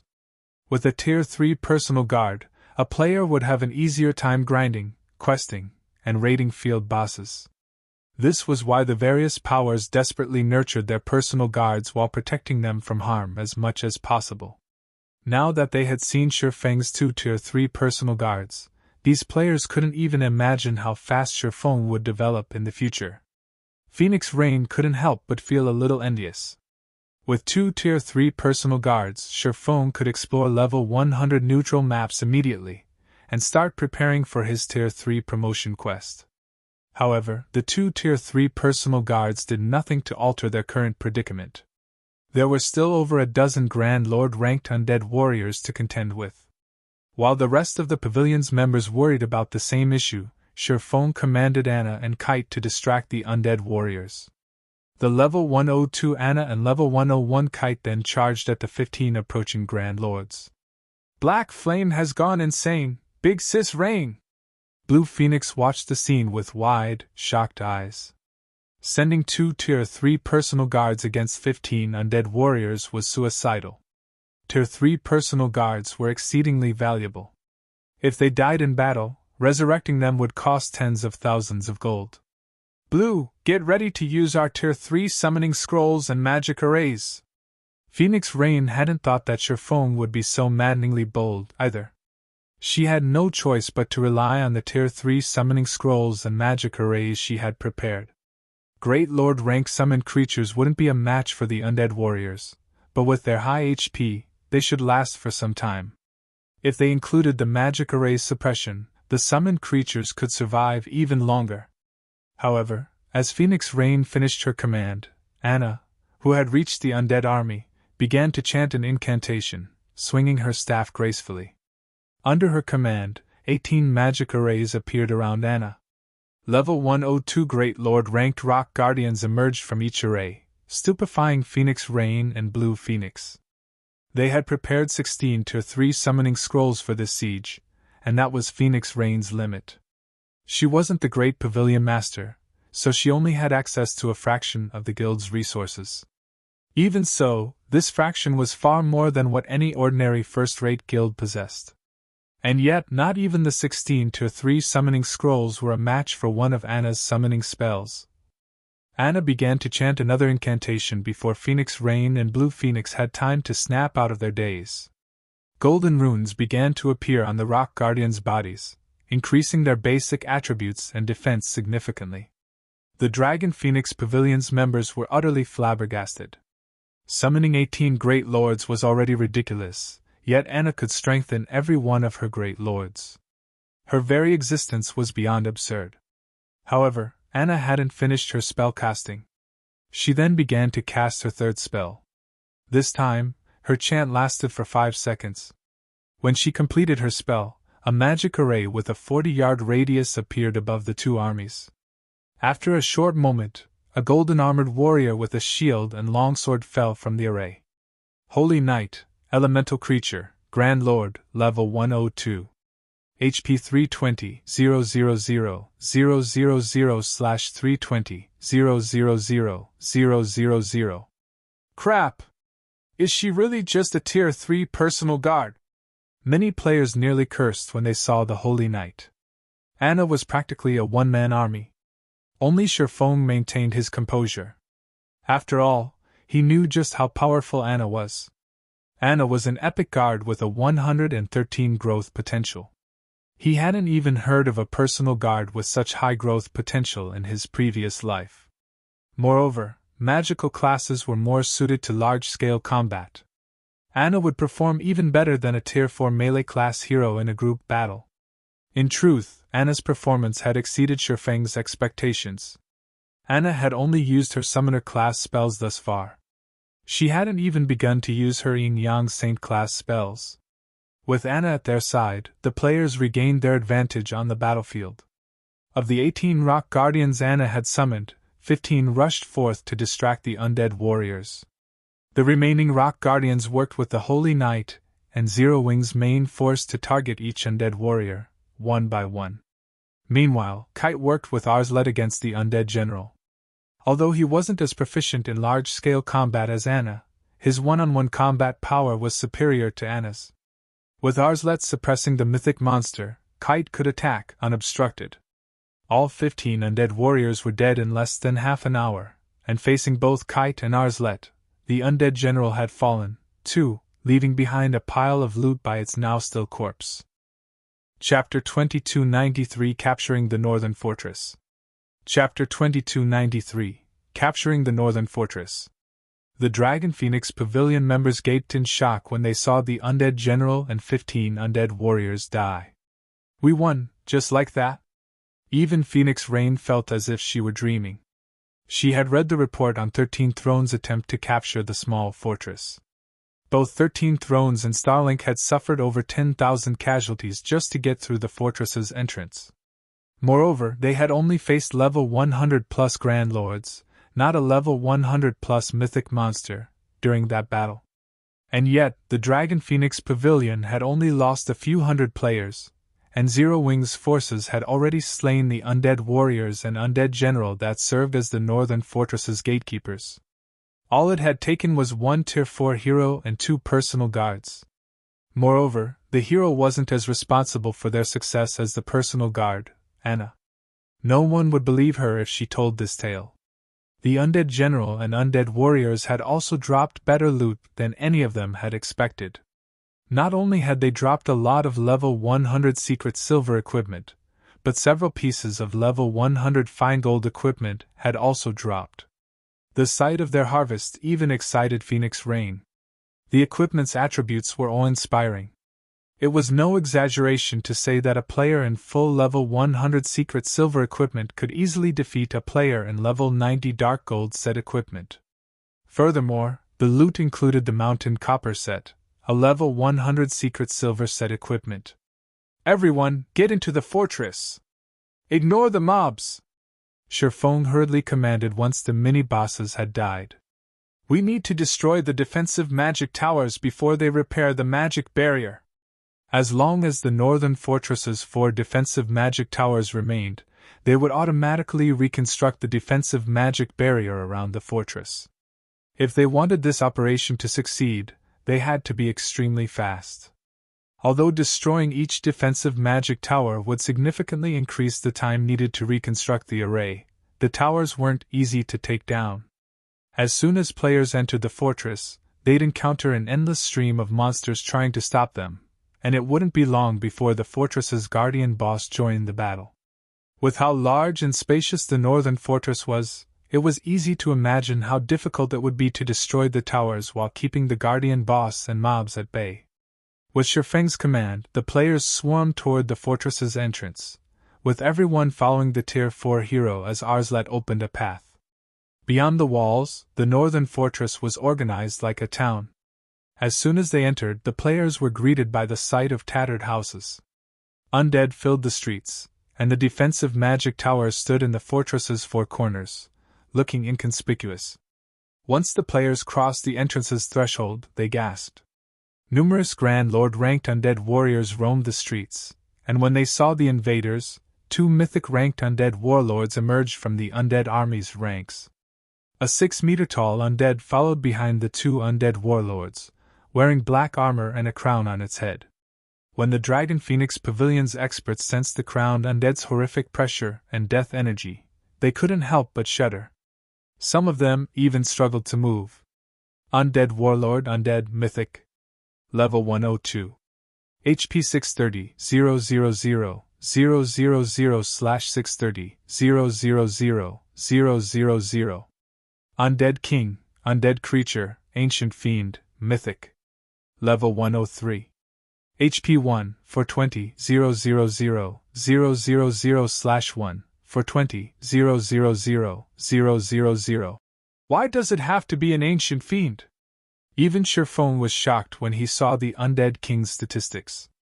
He had known the northern fortress would be immensely difficult to capture, but he had never dreamed that the challenge would be this great. Based on what he remembered from his previous life, the northern fortress's guardian boss should only have been a mythic-ranked realm lord, yet the guardian boss before him was a mythic-ranked ancient fiend. Once it crossed the level 100 threshold, and its restrictions had been removed, a mythic-ranked ancient fiend could nearly rival a dragon. Before anyone could react, the undead king vanished. It reappeared above the player army, swinging down its skeletal great sword. Overwhelming death energy poured down on the player army, so powerful that it cracked the space around it. Not good. Shifeng's expression turned grim at the sight. The undead king's intellect was far higher than the undead general they had faced moments ago. Once the guardian boss sensed the invaders, it launched an attack, targeting the most densely packed area. If they allowed the undead king to land its AoE attack, several thousand players would die instantly. However, just as the wave of dark energy was about to land on the Dragon Phoenix Pavilion's members, a figure suddenly appeared in the air above them. This figure belonged to none other than Arslet. Arslet had activated a skill, sending a towering pillar of light crashing into the wave of dark energy. The light pillar neutralized the attack in the collision, and the resulting shockwave devoured a significant portion of the players' HPs. Some of them hadn't been able to cope at all and died. Although Arslet had the upper hand against the undead king, he couldn't suppress the ancient fiend completely. As a result, the undead king attacked the player army from time to time, each blow reaping several hundred lives and devastating the surrounding terrain. The pavilion's players began to despair. The difference between their strength and the Undead Kings was too massive. This was no longer a fight Tier 2 players had any hope of surviving. If the Undead King was so terrifying, even while it was distracted, how were they supposed to deal with the 2 undead warlords and numerous undead warriors? Phoenix Pavilion Master, leave the bosses to us. Your team should try to destroy the defensive magic towers as quickly as possible. Cherfone quickly reminded Phoenix Rain. Not only could the defensive magic towers regenerate the defensive magic array around the northern fortress, but they could also reinforce the Guardian boss. Without those towers, the Undead King, which was 17 levels lower than Arslet, wouldn't be able to attack the surrounding players while fighting the hero. The only hope they had of defeating the Undead King relied on the defensive magic tower's destruction. If that failed, the fortress's undead would slay every player, regardless of whether or not Arslet could survive against the ancient fiend. But those 2 undead warlords, Phoenix Rain insisted, worried as she glanced at the mythic monsters that guarded the path to the defensive magic towers. The 2 undead warlords were no trivial opponents. They might not be as strong as the Undead King, but if they ambushed her army's healers, the rest of her players would fall. Don't worry about them. We'll keep those 2 undead warlords busy, Cherfone shouted back. Cherfone then retrieved the Ring of Gospel, sacrificing 7,000 magic crystals to activate Miniature World and Ring of Brilliance. Within a 5,000-yard radius, space froze, and all enemies' physiques and basic attributes dropped. At the same time, all allies within 2,000 yards of Cherfone received a boost to their physiques and basic attributes. Everyone immediately sensed the gap between themselves and the undead army shortening significantly. Once that was done, Cherfone sent Anna and Kite after the 2 undead warlords. Although the undead warlords were powerful, the 2 mythic bosses would need quite some time to deal with the players when faced with the strengthened Holy Knight, Kite, and the suppressing barrier the 18 rock guardians had formed. When she saw this, Phoenix Rain stopped holding back, activating all of the Tier 3 summoning scrolls she had prepared to open a path to the defensive magic towers. She also used quite a few defensive magic arrays and Tier 4 large-scale destruction magic scrolls. Once the force had reached one of the towers, the Dragon Phoenix Pavilion's members bombarded it with their attacks. Time passed quickly. As each defensive magic tower fell, the Undead King's attacks became more powerful. As a result, the player armor suffered more casualties. When only one defensive magic tower remained, the Undead King began to attack the Rock Guardian's magic barrier to free the undead warriors. Hurry! That barrier won't last much longer! Cherfone urged Phoenix Rain and the others as he watched the barrier's mana reserves rapidly deplete. Just before the magic barrier shattered, the sound of a collapsing building echoed throughout the fortress. After fighting for more than an hour, suffering over 10,000 casualties, and expending all of their Tier 3 and Tier 4 magic scrolls, the Dragon Phoenix Pavilion's members had finally destroyed all 4 defensive magic towers. As the 4th and final defensive magic tower fell, the death energy and mana within the northern fortress substantially decreased. The Undead King's basic attributes also fell by as much as 20%, instantly giving Arslet an overwhelming advantage. With Arslet suppressing the ancient fiend, the players were able to attack the undead warlords without interruption. Finally, after nearly 2 hours, the Undead King and the 2 undead warlords died. We did it! We won! The surviving players cheered as the Undead King collapsed to the ground. Even Phoenix Rain was immensely excited. She hadn't actually thought that they'd successfully capture the northern fortress. Cherfone stepped up to the Undead King's corpse, quickly locating a dark gold token and picking it up. The moment Cherfone touched the token, the sound of a system notification reached every player's ears. Gravity Mountain Range Region System Announcement. Congratulations to Zero Wing for capturing the northern fortress and becoming its lord. Guild popularity in Dragonheart City increased by 10,000. You're tuning into the Phoenix Knights YouTube channel.